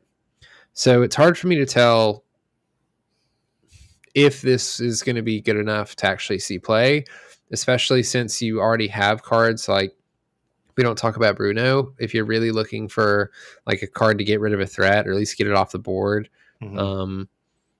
like there's other cards in Emerald that can kind of do what you want to do with this. They just lose the flexibility of also being able to use it on your own stuff when you want to. But I feel like a lot of the times you're not trying to put your cards back in your deck just to draw two. Yeah. No, I don't know. Like I said, I don't. Rabbit if you see removal incoming, or Rabbit if it's just massively outpaced on the board. Like I can sing this and get a ton of value, but yeah, that's probably about it, really. I mean, even even Goat. Like I could even see you singing this with a goat and playing it on itself. Honestly, just to be like, the goat's not long for this world. I might as well draw two. I don't know. I don't hate it, but yeah, it's probably not quite as impactful as Yzma. Oh, that is so. Okay, so I overlooked this. It does say item or location, which Yzma is not. Yzma is just a character, right? Yeah. So I don't know if that's enough. Yeah, but that's I don't think I'm ever going to be happy about playing this on my opponent's thing. Honestly, like I know you're right. No. Sometimes Yzma is there just to be like, I've got to get rid of this Tamatoa or they've won, and that's worth the 2 card draw. But I feel like this is pretty much always getting sung to put your own thing back. Yeah, and that's what I'm saying. Like I think, and even then, I just don't love putting my characters back in my deck just to draw 2 more cards. I guess you're doing it for free, which is like, I don't know, that might be worth something if you can sing it, because then you're just well, no, because then you're not questing with the character either. Yeah. I don't know. This is tough. It's a tough one, yeah. All right, we'll see. Moving on. Oh, good grief. We have... Yeah, go ahead. Taffeta Mutton Fudge, a inkable 2-cost 2/2 for 2 lore. Storyborn ally racer. Just plain card. Yeah. That's about as much as I have to say. I would say Taffeta. Okay, sure. I don't know. I haven't watched Wreck-It Ralph in so long. I don't know how it's actually pronounced. So no, but like Taffeta is a name. It's not spelt like that, but like I know it. Oh, is it? Taffeta, yeah. Okay, sorry. Like it's here. It's spelled differently because it's taffy, like because it's candy. But yeah, but Taffeta. Yeah. Well, that's how I read it. Was like taffy. I was like, oh, okay. Yeah. Rochelle's backing me up. I don't know.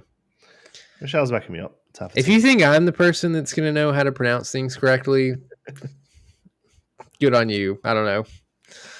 All right.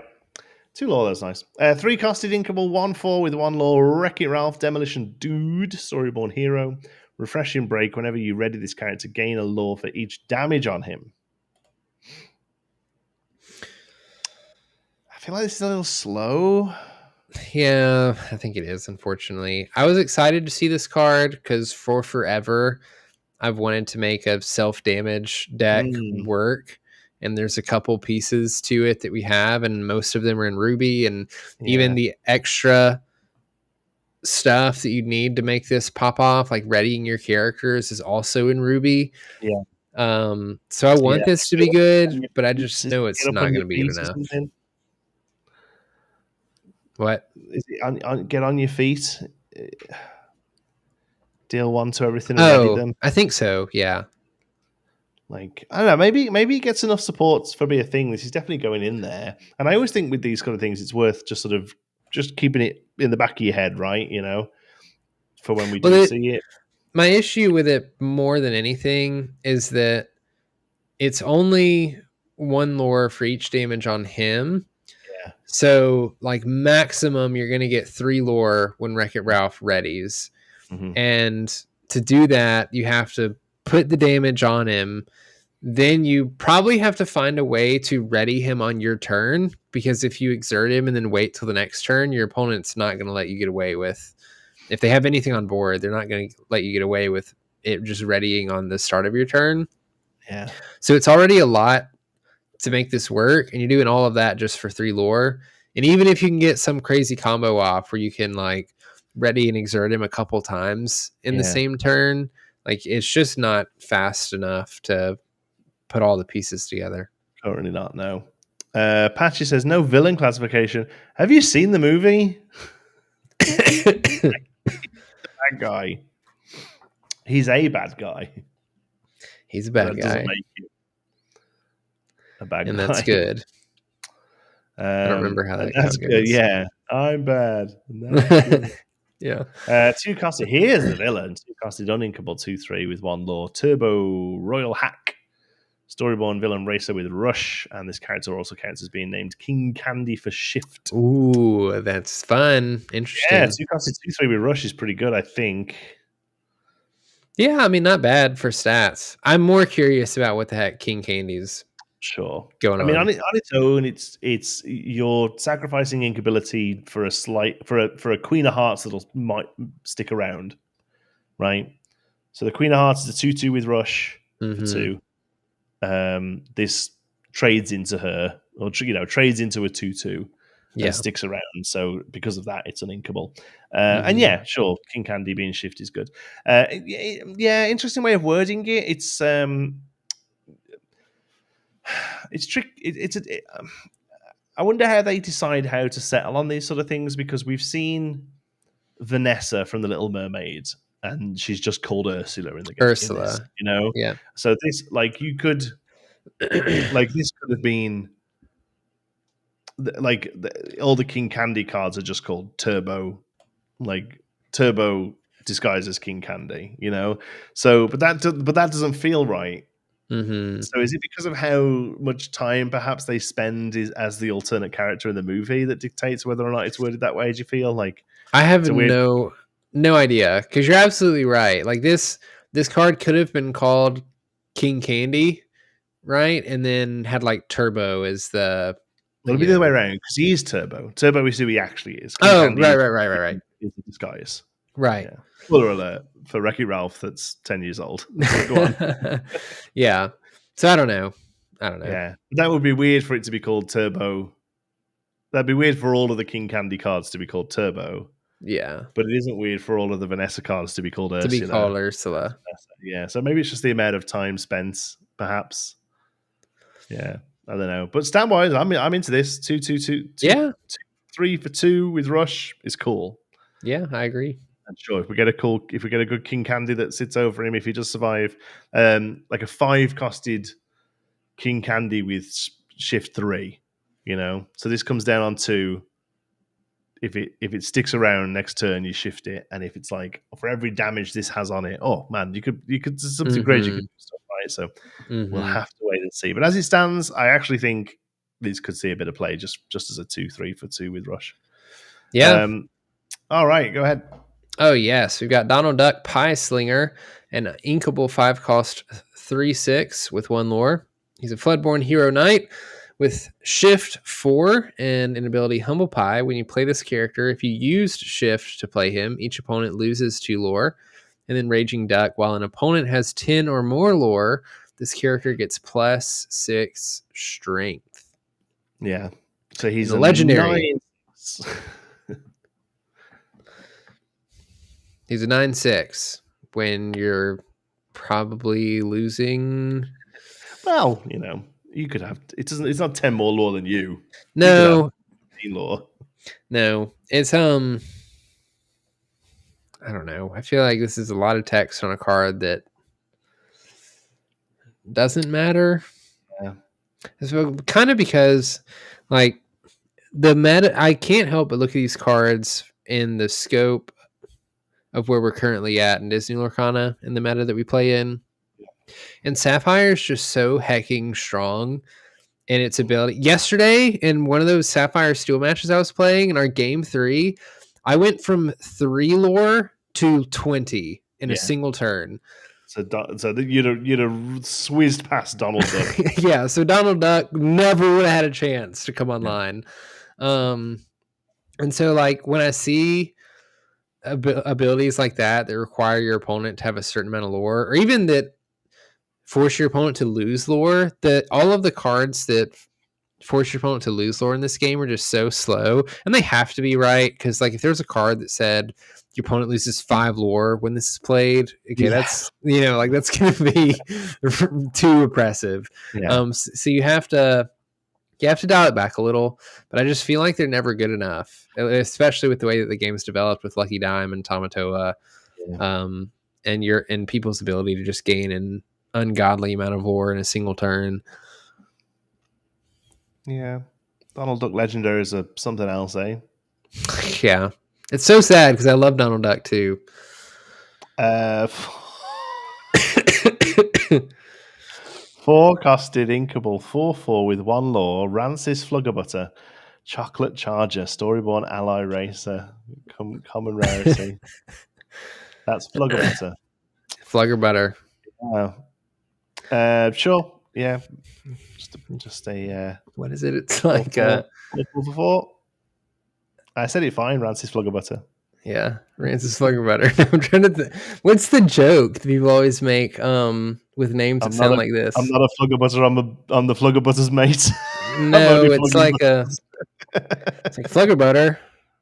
I only met her. I never heard her. Yeah, I just met her. So I don't know. Whatever. Fluggerbutter, I married her. Anyway, moving on before we get in trouble. Yeah. 4/4. Only thing of note here, I feel, is Racer. Like, if Racer is a thing, it's a strong statted vanilla card, if I do say so myself. Because it does have vanilla as an ingredient. Chocolate, chocolate and vanilla. Ingredients: butter, sugar, unsweetened chocolate, vanilla, and arrogance. Okay. Yeah, I'd be interested to see if Racer does something. Like, what could it do? Replace a Racer with another Racer in your hand? Swap Racers? That would be interesting. Like ninjutsu. All racers get rush. Yeah. It'd be kind of crazy. Speed boost. All racers get rush. That'd be good. Sugar rush. It could be called, an action. Sugar rush. Yeah, there you go. Yeah. An item or something. I don't know. We'll see. 3, go ahead. Excuse me. Uninkable 3-cost Snowana Rainbow, a cool competitor, with 2 strength, 4 willpower, 1 lore. Did I say that right? Storyborn, weird order, whatever. Okay, whatever. Storyborn Ally Racer with rush. Ooh, I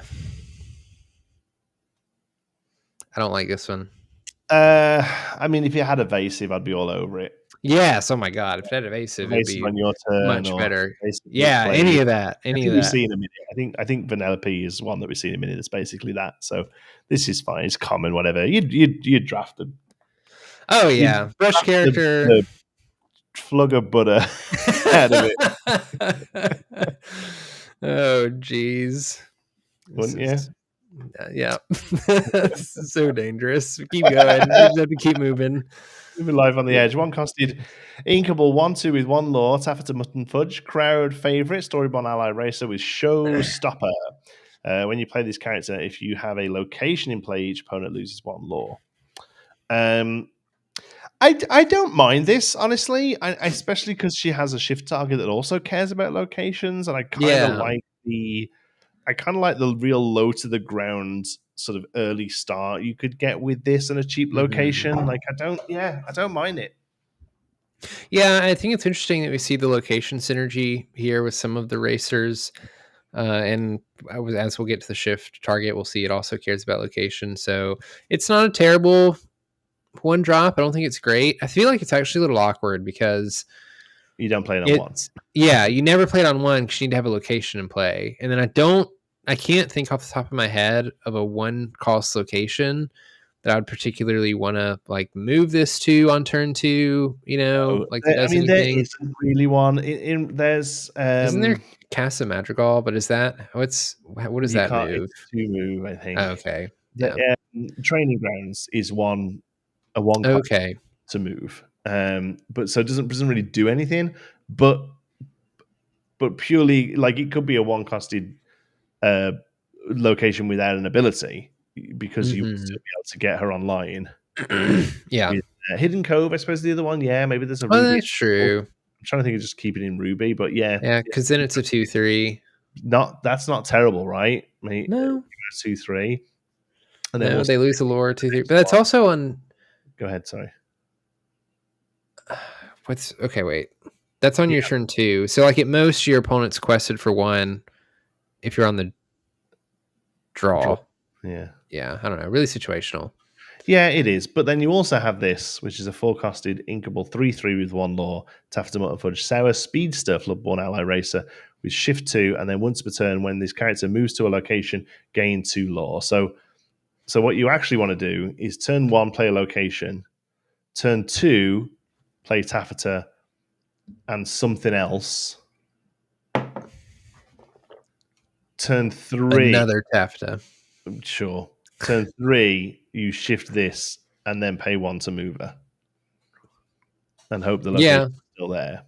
Yeah, I don't hate that. Because you also have the 2-drop one also that you could play on 2 if you instead of the 1-drop one. Yeah. Right? To shift. Yeah. Yeah, I don't mind it. I don't. It's all the pieces aren't there, but this is probably out of everything I've seen revealed. This is these couple of little cheap things that care about locations in Ruby are like, oh, maybe a new thing. Like that excites me a little. It's interesting. I'm just so hesitant to build and consider a win condition revolving around locations because locations are so like non-reactive. If your opponent has a super strong opening and you don't, they're not going to care about your locations and what you're doing with your locations. And this engine probably is not, no pun intended, strong enough to like keep up with whatever they're doing.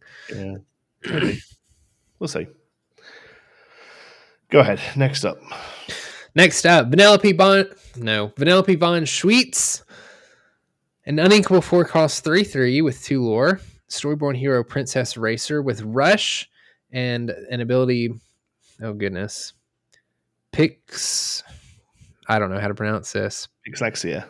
Pixlexia. There you go. Maybe I have.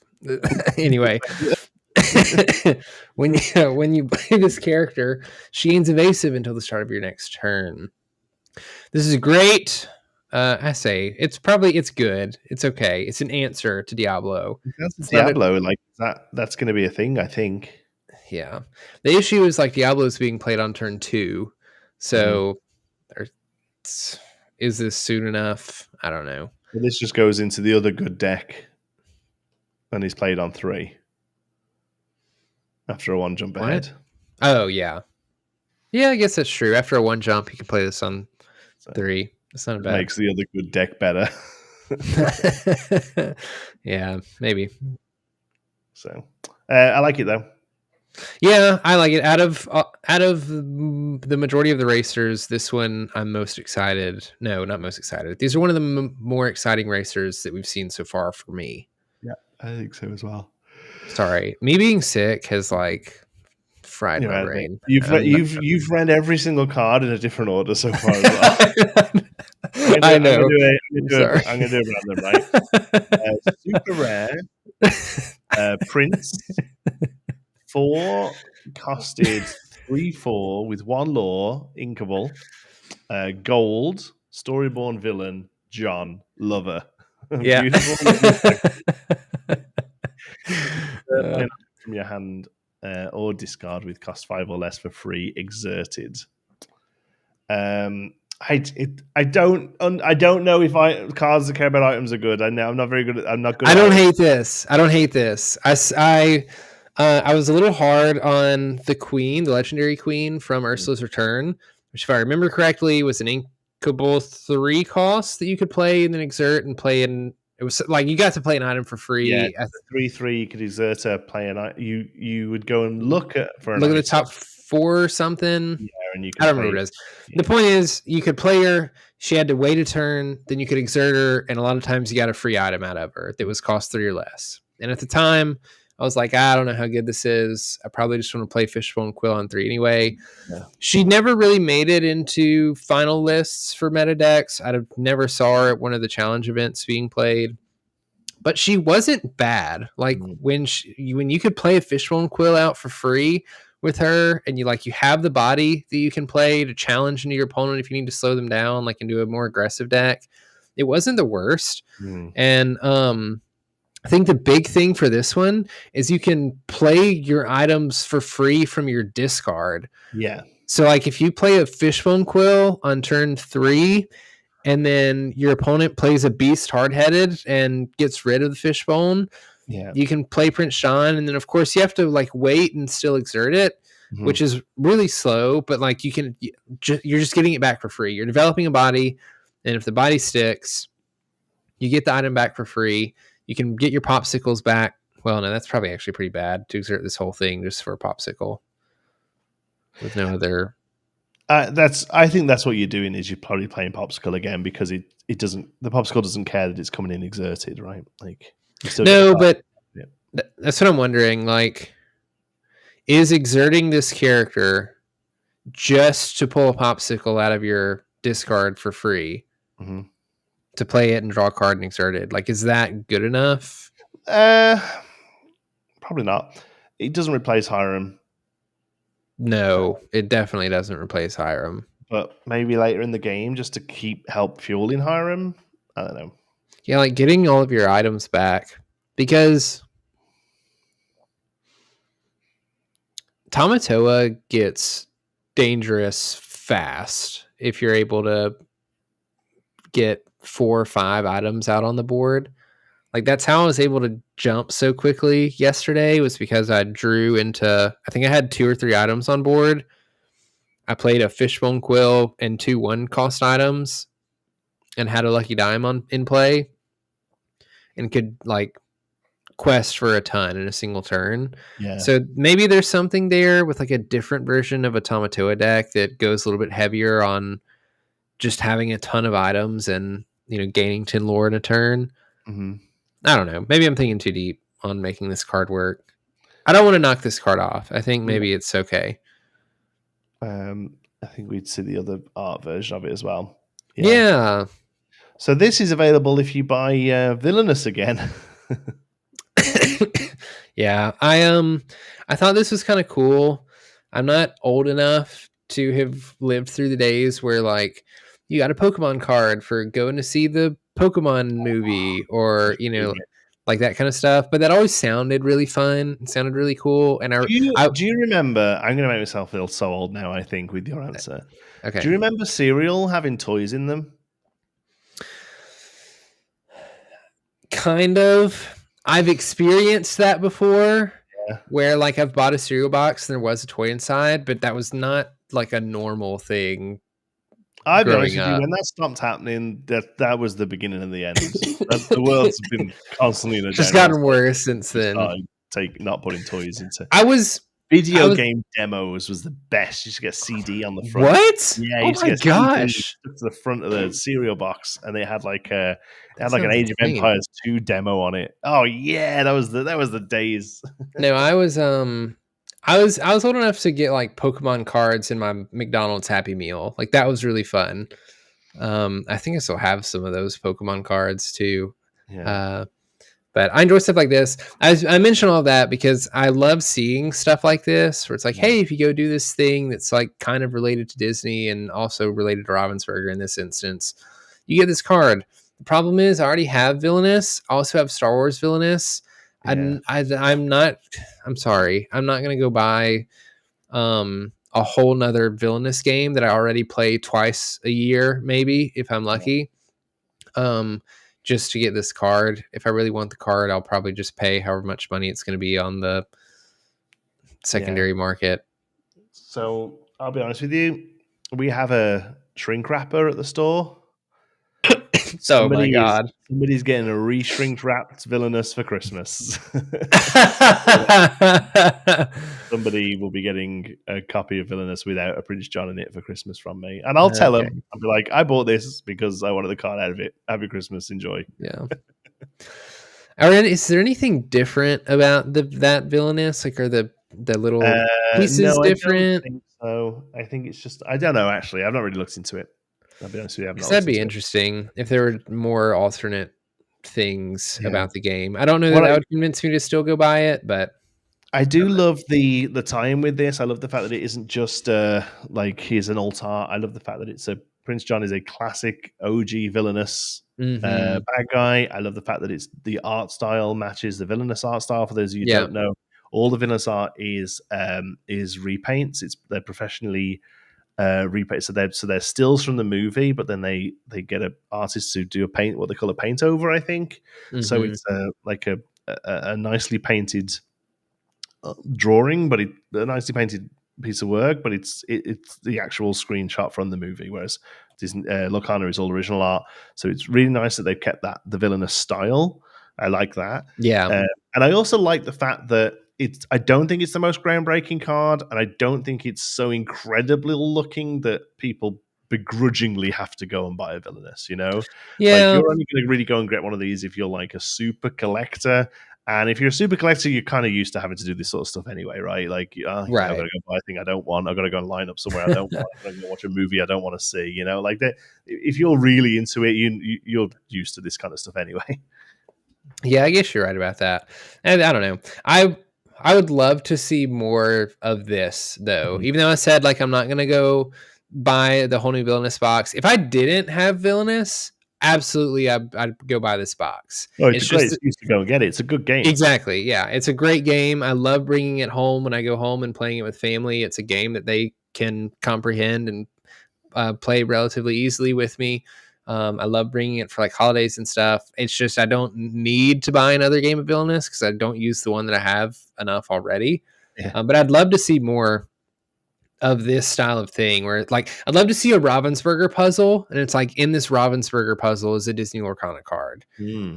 That'd be something really cool. And then I don't know whether or not Ravensburger is anywhere close to being able to do this, but I'd go to McDonald's and buy a Happy Meal for a Lorcana card. I'd bone every day. Yeah, I would absolutely do that. I'd go watch a movie. I know it's Pixar, but it's the newest thing. I'd go watch Inside Out 2. I'd go watch Moana 2 for a Disney Lorcana card. I think that would be really awesome. I'm gonna watch Moana 2 anyway.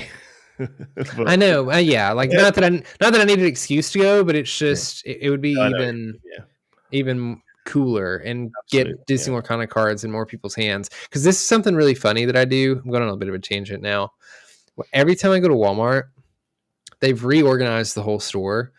Before, the card area was in this tight little packed area that you kind of had to go out of your way to even find, and everything was just thrown onto the shelf. Now it's in this nice display that's parallel to where everybody's walking to the registers, so you can see all the nice Pokemon and Magic cards and stuff. The Disney Lorcana product on there does not stick out very well. No. And sometimes it stays kind of hidden. And because I imagine when packs get released, some people show up and buy a bunch of blisters and then walk away. Yeah. All the blisters are stuck in the back, and so you don't even you don't see any Disney Lorcana. I spot it because I look for it every single time I go by, but I will intentionally go to the shelf, move all the blisters to the front, pull out the pack art, make it as eye-catching as possible, take all the starter decks and move them to the front and put them in front of other stuff so that people see them when they walk by. Yeah. And little things giving a Disney Lorcana out at a movie or in a board game are just things people are already doing. I think it's just a great way to bring awareness to the game, and then maybe people catch it, as they're walking through Walmart and buy it, and we get more people into the game. 100%. All right. Well, with that, we move on. next up is a 6-costed, uninkable, 3/7 Dice of Medusa, 2 lore,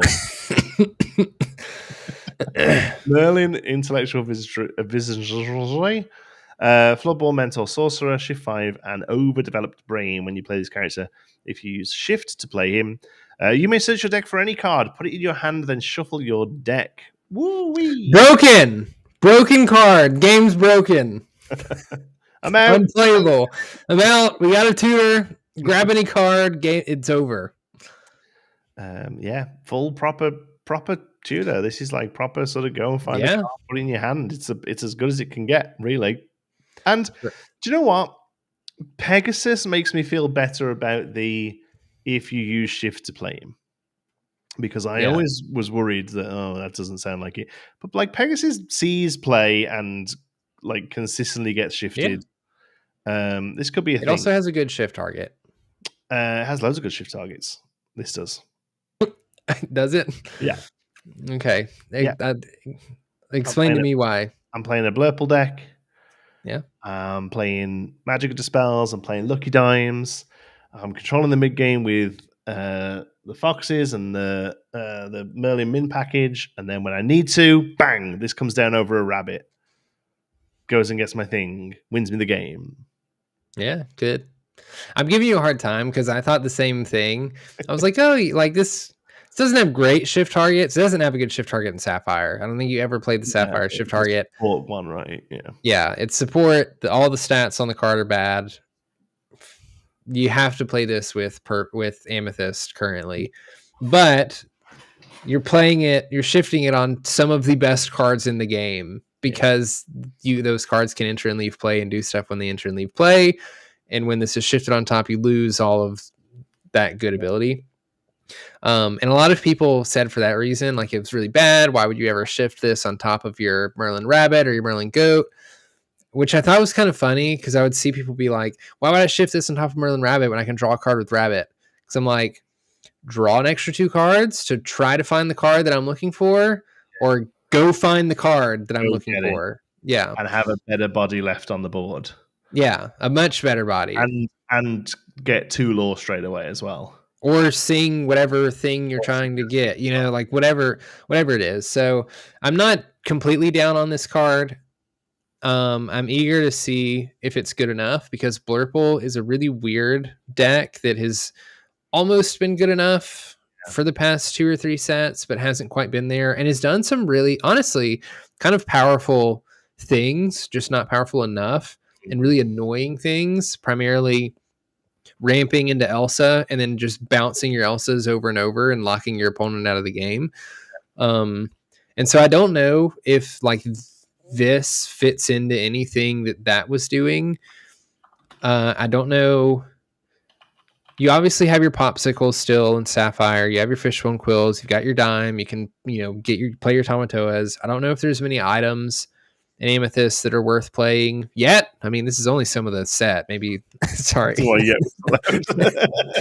This is all coming to me as I'm speaking. I don't know where this sentence is ending. This is only the first couple cards of this set, so maybe there's some great Amethyst items that come out, or maybe there's another good Merlin shift target in Sapphire that gets played. So a lot of people say as soon as we get a steel Merlin shift target that's any good, maybe play this with Whole New World. I'm not sure about it. I don't know. I'm not sure about it either because I get you can go find the card and then sing it, so you don't have to have it in your opening hand. But that's as late as turn 5, and you can sing Whole New World so much earlier in those decks already. 3 or 4. The only thing I'll say about this, and it's completely unfounded right now, but everything we've just talked about, Spirit of Winter, this, Mims and other Merlins, Blurple just in general, they're all sorcerers. Oh, okay. As soon as we get a sorcerer payoff, I will feel vindicated. We're gaming. They're all isn't there a broom or a location or something? There's one broom I think that cares about sorcerers, but like that's not enough, I don't think. But like no. Yeah. I think purple, excuse me. I think Amethyst Sapphire sorcerers is a thing that's coming. Yeah. Yeah, it is really unplayable. It's like the worst broom. It's like a 6-drop 3/3. Yeah, I can't even remember what it does. 6 costed 3/3, and if you have a sorcerer out, you can exert something. Oh, that's right. yeah, you just get to exert a thing. But yeah, I think puzzles yeah. Love his thing on his head. The fact that he's like, oh yeah, I love that. Didn't something like hit him in the head in the trailer, and then that like the stuff came out of his hat? I don't know. No, he's got that thing there, and he looks through it, doesn't he? I can't remember. I don't remember. It's cool though. Yeah, I love the art. It looks great. Whoop. That means we're into location territory. Oh, we've got the Great Illuminary Radiant Ballroom, an inkable 3-cost location with a move cost of 2, willpower of 9, and an ability Warm Welcome. Characters with support get +1 lore and +2 willpower while here. I think it's really cool that we have a Great Illuminary location.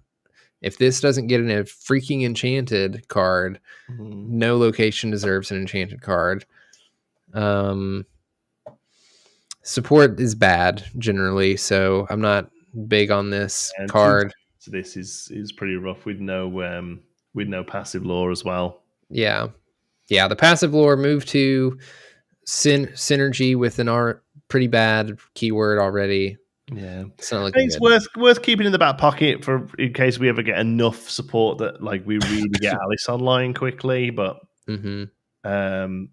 yeah, as it stands, I'm not too fussed. And also, this is the ballroom of the Great Illuminary, which is it's interesting to see that the first time we see the Great Illuminary as a location, it's a relatively new area of it, right? Like it's not the item room that we've seen a lot of. Or so I guess that's a question I have for all the lore people out there. Blake, I'm looking at you.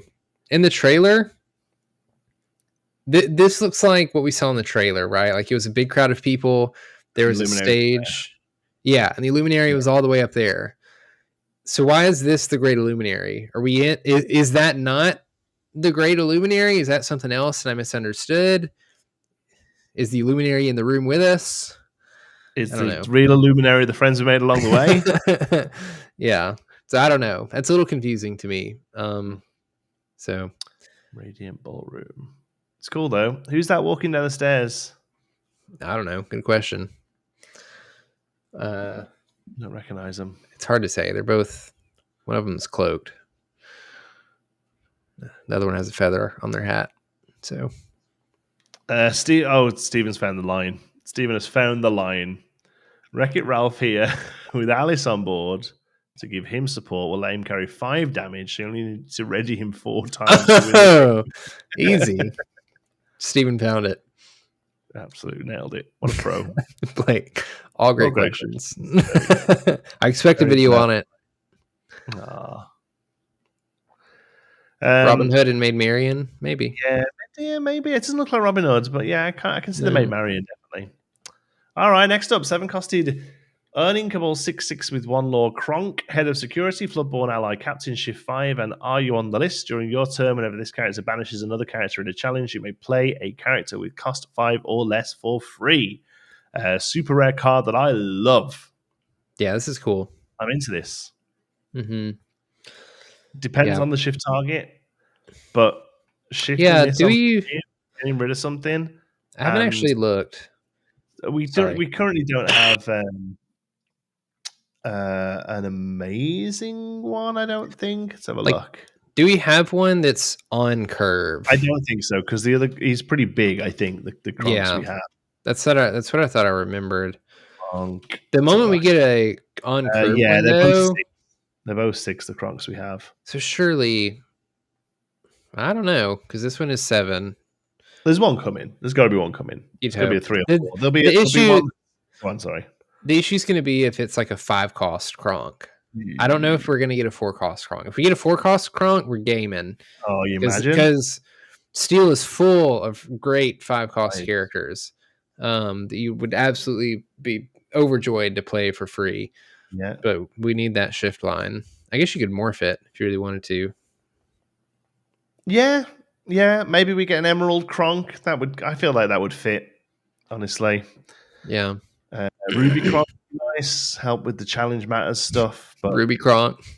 Ruby Cronk. Do you not know about that joke? It was a meme for a bit, wasn't it? Yeah, there's like a Ruby Cronk meme.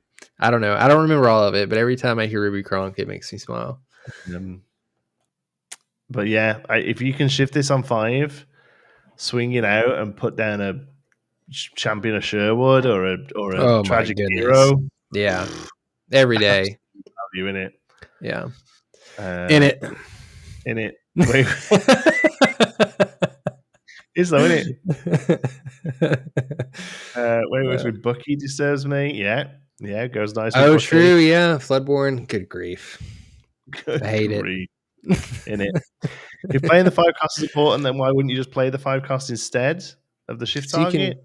Because this gets rid of something on their board, most likely sticks around and gives you the 5 for free. So you're developing like double digits worth of stats on board with great abilities on both of them for 5 ink.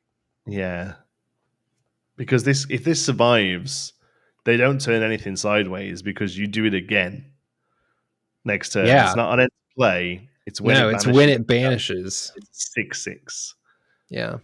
In the ink that can challenge readied characters, by the way. That's a thing, yeah. I don't know.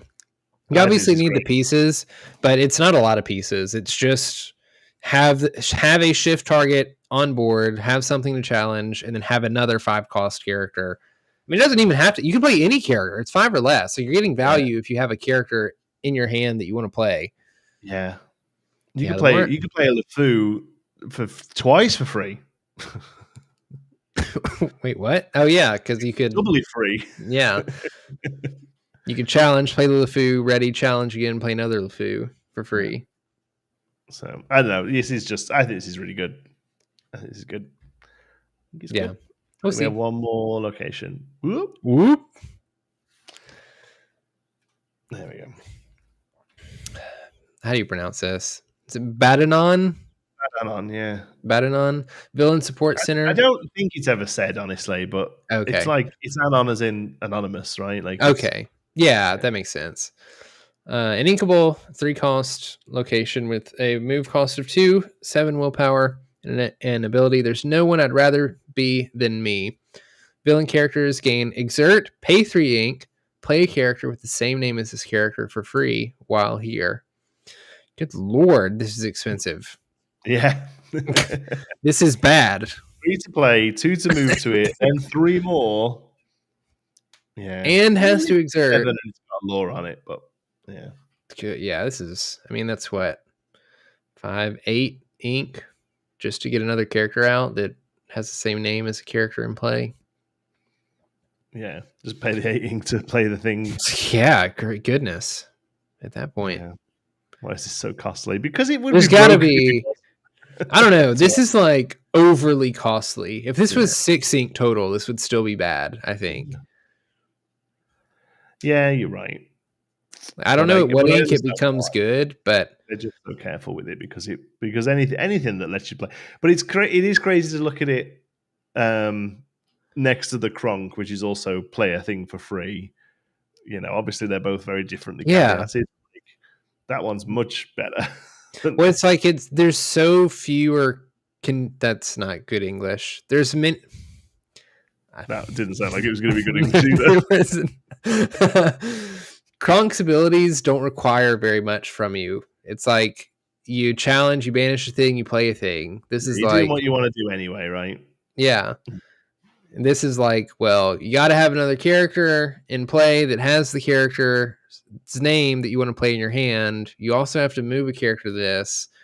The character has to be able to be exerted, and you have to pay 3 ink for it. Yeah. And it's just a lot of hoops to jump through for, like you said, I'll just pay the 6 ink or whatever it was I was going to play anyway to play the character. Like says, cheap Turnabog. We go cheap Turnabog. Let's go. Well, we don't have any other Chernabog cards. We don't yet. No, this is a free. Yeah. Perfect way to sum up this card. Yeah.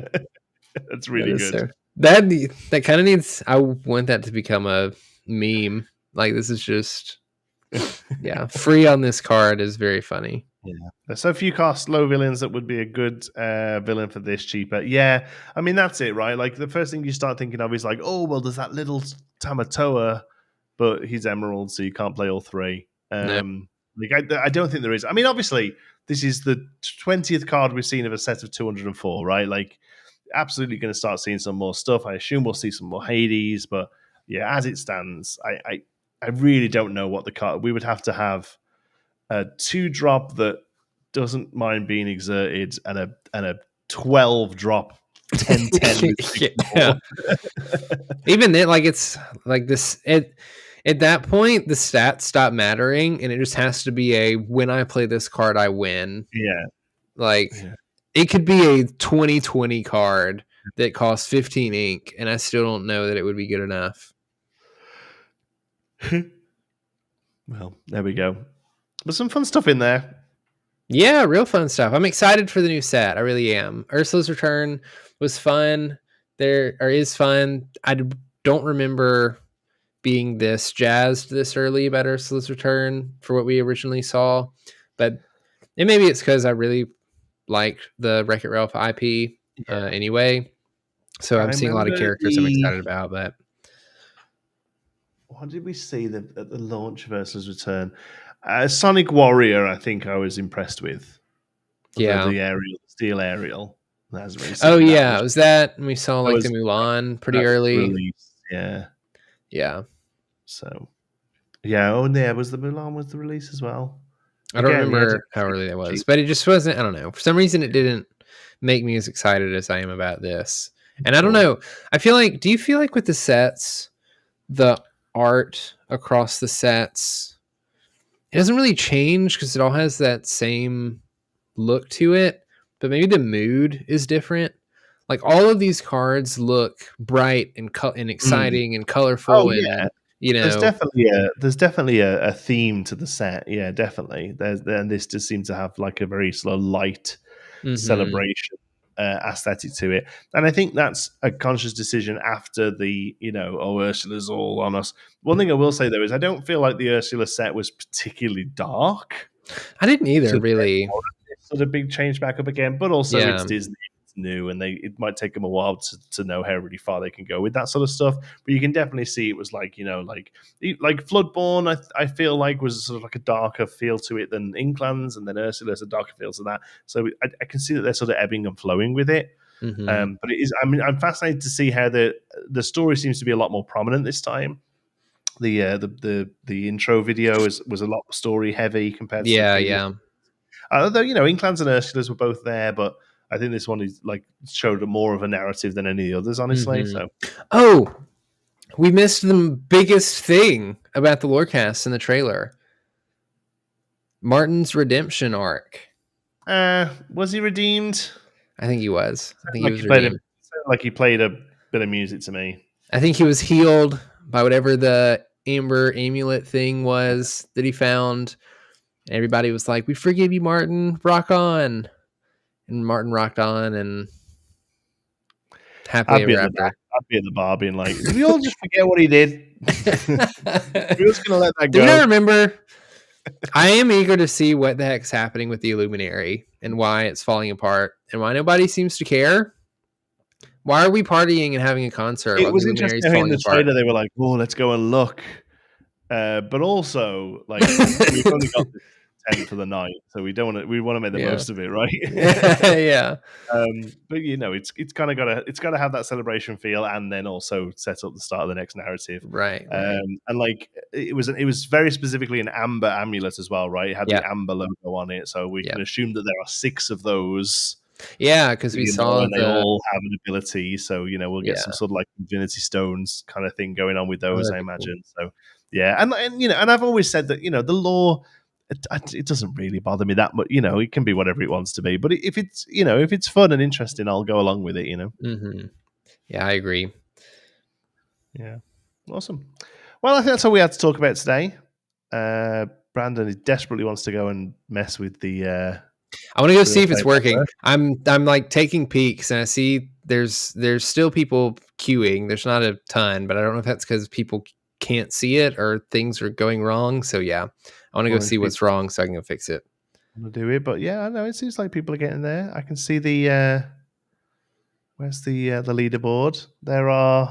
There's 5 people on the leaderboard. There are 5 people, which is weird. Yeah, I mean somebody's played somebody else. Like it's not just 2 people queuing up against. Twice, of course. Yeah, I'm doing the math thinking it needs to be an even number, but somebody could have just played twice. we do have a new number 1 though. Oh, Franz has been pushed out by Sailor. Yeah, Sailor is a great Ruby Amethyst. No, sorry, Ruby Sapphire player, by the way. Yeah. Really good. Happy to see names like that I recognize in here. Shout out to 20 Lore. Went ahead. I'm saying that Franz is in Franz is fighting back. Is in a room here, and so are Aiden and fighting Sevi is going to get on the board as well. Yeah. Oh, it's cool. It's exciting, eh? It is exciting. I'm eager to. I want to make sure everybody can actually see everything the way it was set up, because then I think it'll be more intuitive for people to actually play and do stuff. And there's still plenty of people playing and custom tables as well, which is perfectly fine. The whole point of this place is just to facilitate webcam play. So however people decide to do that is awesome. I'm just gonna do it again. Like that makes me so happy. Just seeing like all these names down here. Oh, Sailor's in the chat. Congrats, Sailor, dude. Yeah. I'm the number 1. I did my first RPM rank game and I'm number 1. Let's go, number 1. Let's go. Now you got to hold it. Yeah, now you got to keep it. Because if you don't play, you'll lose it. Oh, there is decay. So I didn't put that in anywhere. There is decay. It's a week long, so you have a week to just sit there and not play a game before it starts decaying. And then I think it decays. I want to say it's like 50 MMR. We're playing with the numbers, so we don't know, because initially the average MMR gain I think is around 25. Obviously that changes depending on like, you know, who you're matched up with and how far apart the MMRs are. But the average is 25, so the decay is 50, so it's kind of slow, but it is there. So you can't just sit there and never come back. And you're a tight master. Yeah, keep playing. Gotta keep playing, man. Look at that. I love to see that. I love to see all the different groups and people playing. It's been busy all day. Yeah. There's been people playing literally all day long. Whenever I've popped in, there's been people playing. It's great. It's amazing. I'm so happy. Yep. And we'll get the rest sorted out. I'll have the rest of this figured out by tonight. I've spent all day and like all weekend figuring this thing out. It didn't work the way I wanted it to work immediately, which is frustrating. So I'm going to get it by the end of the night. AKA Topher, it's in the description of the video here. So if you just go down to underneath the video, it'll be one of the first few links, along with a link to go and follow Brandon. So you should do that as well. Make sure you follow it over there. So then, Brandon, what does your week in ink look like? I get to go to locals for the first time in over a month, I think. Wow. I haven't been there in a long time, primarily because I hadn't been there probably since before Atlanta, actually. Because once I got I was prepping for Atlanta in general. Then I got the call to cast. So then I was prepping for that. Chicago was basically immediately after that. I was prepping for that. And then we had this last Tuesday. So I didn't go last Tuesday, but I was also gassed from Chicago. Yeah. And then I've been sick, but I'm excited to go. They're not doing the starter deck thing anymore, which is good because I kind of don't like playing it, to be honest. Yeah. But tomorrow will be the first of the $5 constructed tournaments every other week. We'll do like a free play week and then a constructed week. So I'll have a deck or two that I'll bring. I don't know what I'm going to play yet, but it'll be fun to test the new stuff for Ursula's Return, see what everybody else has been playing over there and catch up with everyone. Yeah. Say what? We know it. Set Champs will be here. We've started doing on a Saturday morning is our regular league. We've started running. You can either even do $5 to play Swiss or just the regular casual league. So where you sort of get around and just find some games. Was a little cautious about doing it, honestly, but I've had so many, like a good group of like a dozen or so people now just be like, I love the fact that the game is open and the game is welcoming, and I love the fact that we get a great crowd here. Set champs are coming up, and I don't want to have to sit across a young girl with a puppies deck. Like, I need to Yeah. play people who are trying to beat me. Yeah. You know, and I'm like, okay, well, we'll see how it goes. So we've done that for 3 weeks now, and to be honest, it's been good. I've just been capping it at 16 people because that keeps it to 4 rounds. So I've been like 16 people. We're going to keep it to 4 rounds. We've been doing best of 2 just to kind of keep it a real tight 4-hour turnaround. And best of 2 isn't, let's say best of 2, sorry, 2-game format isn't great without a top cut. Honestly, it's kind of developed, it's built to have a top cut, and we're not doing that. We're just sort of doing points. So, you know, the top 3 or 4 usually have a very, very similar record, and it's going down to sort of opponent win rates. But, you know, it is what it is. You kind of get that with a small best of 3 Swiss anyway. Yeah. But the sort of 12 to 16 players who've been doing that, we've still been getting sort of 20 or so out for casual league, and they've been running simultaneously comfortably at the moment. So definitely going to keep monitoring it. But for now, at least, we are sort of getting that core competitive group being able to sort of start dialing in some set champ stuff. And I'll be honest with you, it's kind of concerned me because I have not done any set champs prep yet, and I'm seeing all these guys coming in a week, guys and girls, you know, a good selection of people coming in and out every week and really starting to nail stuff down.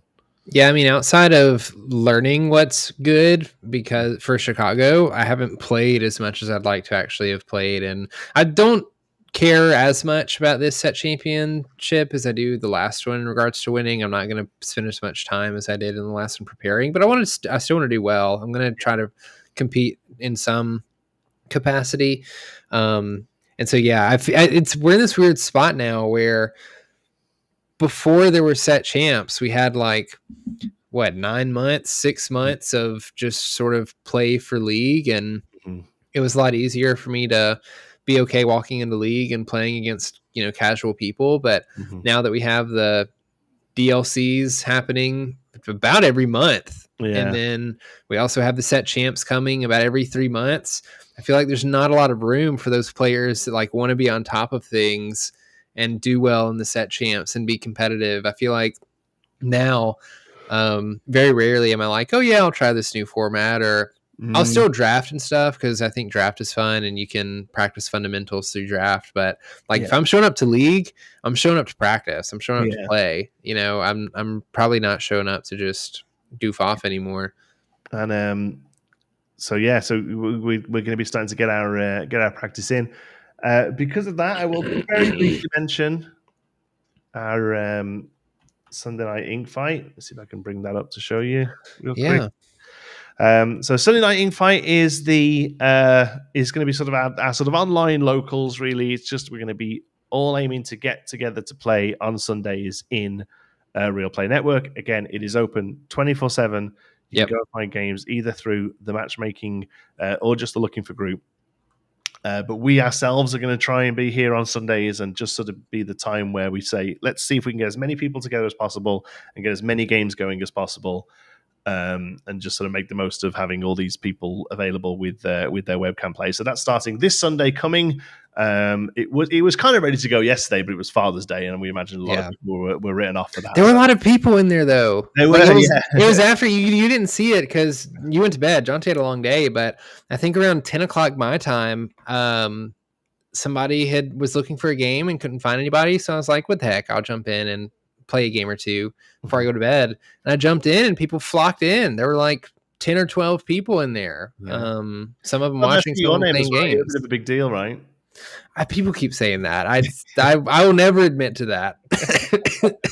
So I have rich mahogany floors. I don't have doors. So. That's true. That's floors, but not doors. So Sunday Night Ink fight is up and running. We're going to be getting started on that on Sunday. And then also, again, we just announced our ranked play. You can now go in and pick up ranked games. This is Season 0, Attack of the Flounders, and this will be running until July 11th over on the RealPlay Network. There's a link to all of this in the description. And yeah, I think that's all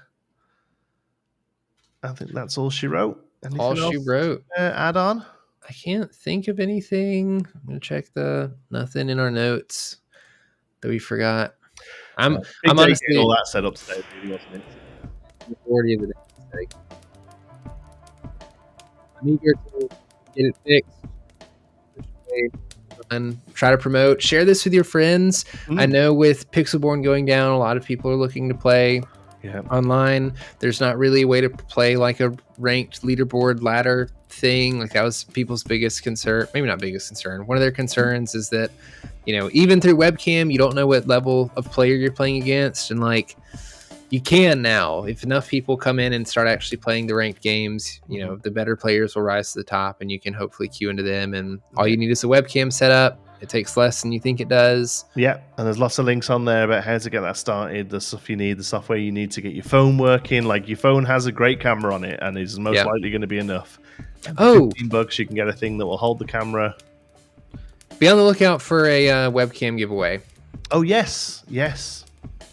We're going to be giving away a webcam as well. That's exciting stuff.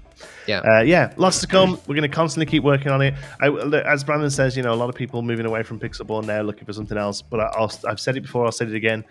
We do not consider ourselves a replacement. No, not even close. We're not here just to kind of carry on or ride the glory of that. This was in the works when we thought Pixelborn was still around, right? Like, but before we knew about a shutdown, we were working on this. It just kind of happens. This is how things fell. So